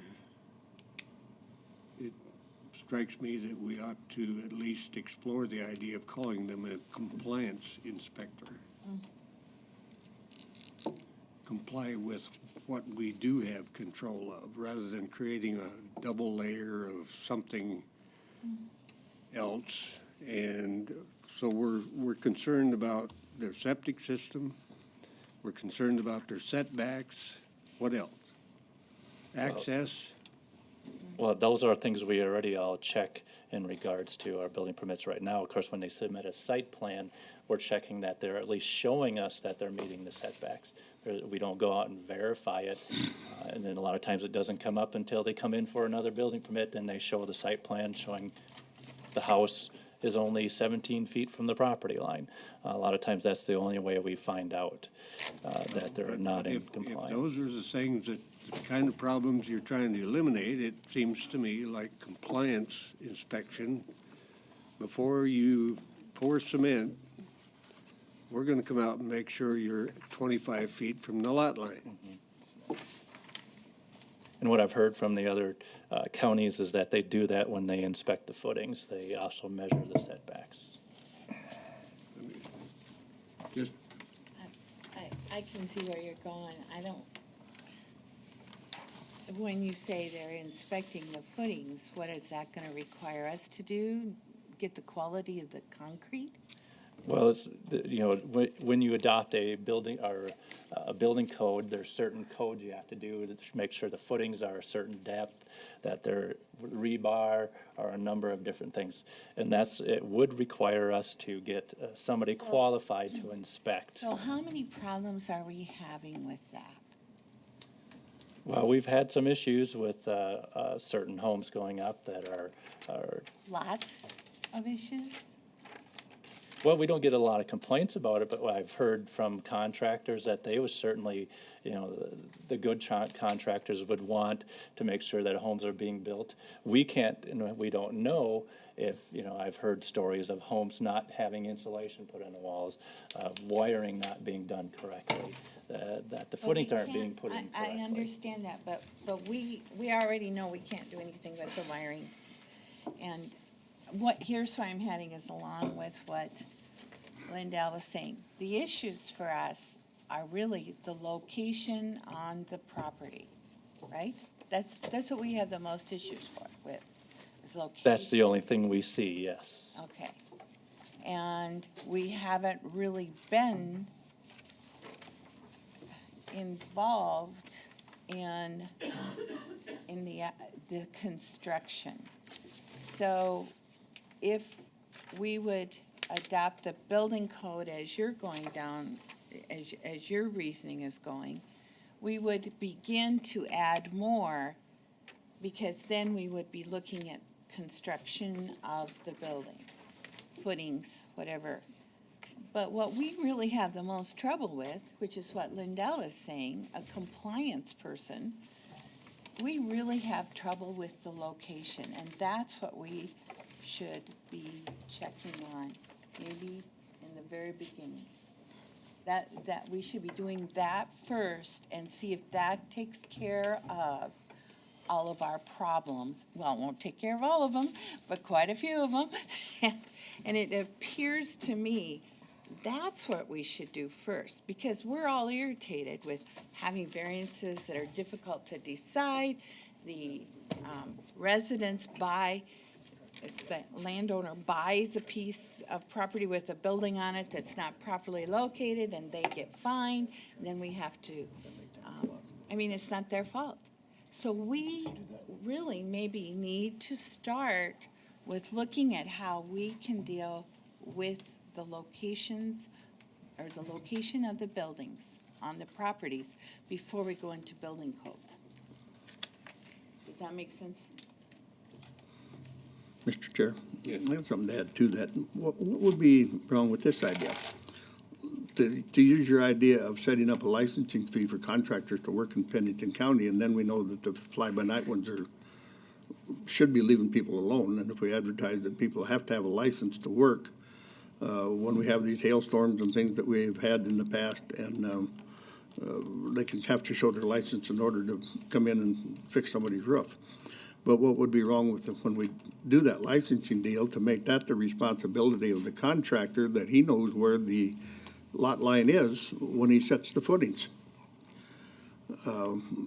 And if he has to, if the contractor himself has to require somebody to have a engineer come out and set the pins, so be it. If they can find the pins and measure it, make him responsible for it. And tack that to his licensing fee along with his insurance that he's required to have. Certainly one thing we could look at, of just requiring licensing of all the contractors. So there's more than one way to skin the cat, Yeah. if you can catch the cat. Yeah. Well, we've had them on the flatbed all morning. I was having a little trouble keeping them in there, but. You know, there's a lot of things that we don't see either. You know, right now, yes, that's the one thing that comes in front of the county board is the setback issue, but that's the only thing that you guys see as far as compliance with our zoning ordinance. You know, if we had a building inspection program, yes, we could inspect the footings to make sure they're being put in right, that they're being built right. We could inspect the framing in the final inspection. Right now, we get a number of letters from different agencies asking for letters of occupancy or certificates of occupancy. We don't issue them because we don't have an inspection. Who's asking for those? Banks sometimes ask for them, financial institutes ask for those because, and what we do is we write a letter right now saying Pennington County does not have an inspection program. We do not issue letters of certificate or letters of occupancy. We don't do that, and that's the letter that we send out. So just because we don't have that, is that we should have it? I think the banks ought to do their own inspecting. They're gonna loan the money. That would be up to them, yes, that is correct. $275 to do They charge to do it. a fee and then don't do anything for it? Anyway, I think we've kind of explored this and it maybe will be dealt with again in the future. I don't think we're ready to bring this to a conclusion with any kind of a motion, are we? No, but I wonder if we could just direct some of the suggestions that we've made, such as maybe we look at taking a step towards having someone verify that the buildings are located correctly before they're built. I mean, maybe we need to look at that before we go into the building inspection part of it. Because that's our big gripe. Mr. Chair? Yeah. Nancy, we have somebody that goes out twice now already to a site on the septic issue. And I would think that that person ought to be intelligent enough to say, where's your corner pins and where are you going to set this foundation? And it's not really hard to run a tape measure to 25 feet or to 8 feet or whatever the setback needs to be at that time. So rather than hire more employees and more office space and more computers, more vehicles. A little broader involvement by our employees. Career staff, yep. I think we've got some options anyway. You know, a lot of times though too with building permits, you know, if they're building a garage, that septic inspector does not go to the property. Or if they're just building an addition to their house. Make it so. But if the house is in the right place at the Not always, beginning, not always. in the beginning, if you determine it in the beginning, then lots of problems go away. Well, as you found out just today, this one that was issued was 19 years ago. We know. So Dan, let me ask you this. You've got one person designated as a septic inspector? Yes, and that very person is very busy. They do sometimes 3 visits per drain field. And a lot of times the house is not even there, or they're not even starting to build it because they want to figure out where the drain field goes first. I'm sure he's very busy. Take a look at it and see if you couldn't have him do this other inspection and how much more busy he would be doing that. Or maybe your ordinance compliance officer could do that. Take a look in your office and see how you can make this happen without adding any staff. What kinds of things would you need to do to make it happen? Just take a look at it. I'll take a look at it. Okay. Are we done with this then? If so, we'll move on to committee reports. We've already done items 21 and 22. Mr. Chair, Yeah. I'm sure that you've all seen the traffic around town from the stock show and the amount of times to get to different places right before and after. I think it's doing pretty well. They did Sundays a little short because of that fantastic football game that went on. But stock show seems to be going well. One other thing that I had was last Friday night, we had an annual award banquet from Ellsworth Air Force Base. There was 520 people there for this banquet. And Colonel Kennedy happens to have been a very good friend of a former astronaut. And his name is Mike Fink. He has more than a year in space and more than 48 hours in spacewalking. And I'll tell you what, he told quite a story. And he was friends of all of the astronauts that were killed in the shuttle explosion. And they were all in the same training group together, and he was designated to fly on the next mission after that one. And when they canceled it, and this is something I didn't know and thought was quite interesting, the Russians came to the Americans and said, look, your space system is in jeopardy, you're having problems, so why don't you fly with us until you get your space system checked out and taken care of. So he was the first American astronaut to fly with the Russians. And he was the co-commander on board. And the guy really had a story. And so it's fantastic to listen to him and hear all the things that he'd been through. And the one thing that he really expounded on is that I trained for 8 years for an 8-minute flight to get me into space, and said, wow. But 8 minutes later, it was all over with. So anyway, that's all I have. I don't have anything. I just wanted to mention that I did meet with ARC International and Mike Cool and went over the furniture and kind of minimize the extent of what we're doing. I am trying to keep and I think the building committee is too, a pretty close watch on that, making sure that we don't overbuy, but we buy what we have to buy, and we do it with a common sense look and amount, so. Mr. Chair, one thing I could report on is, last week we met with the Emergency Management Advisory Board as well as the Dispatch Advisory Board, and we reviewed some of their requests for electronics in the new building, and kind of as a committee went through that to verify and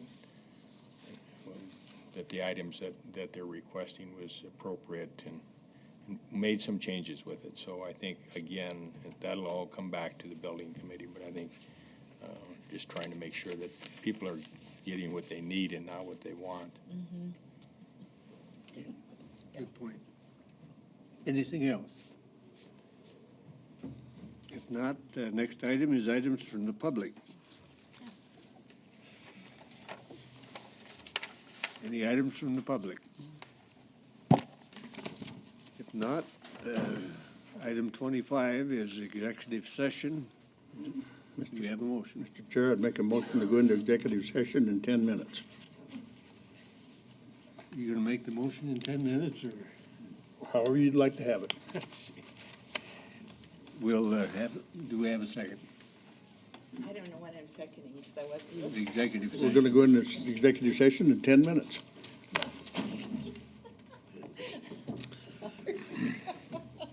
Sorry, Ken.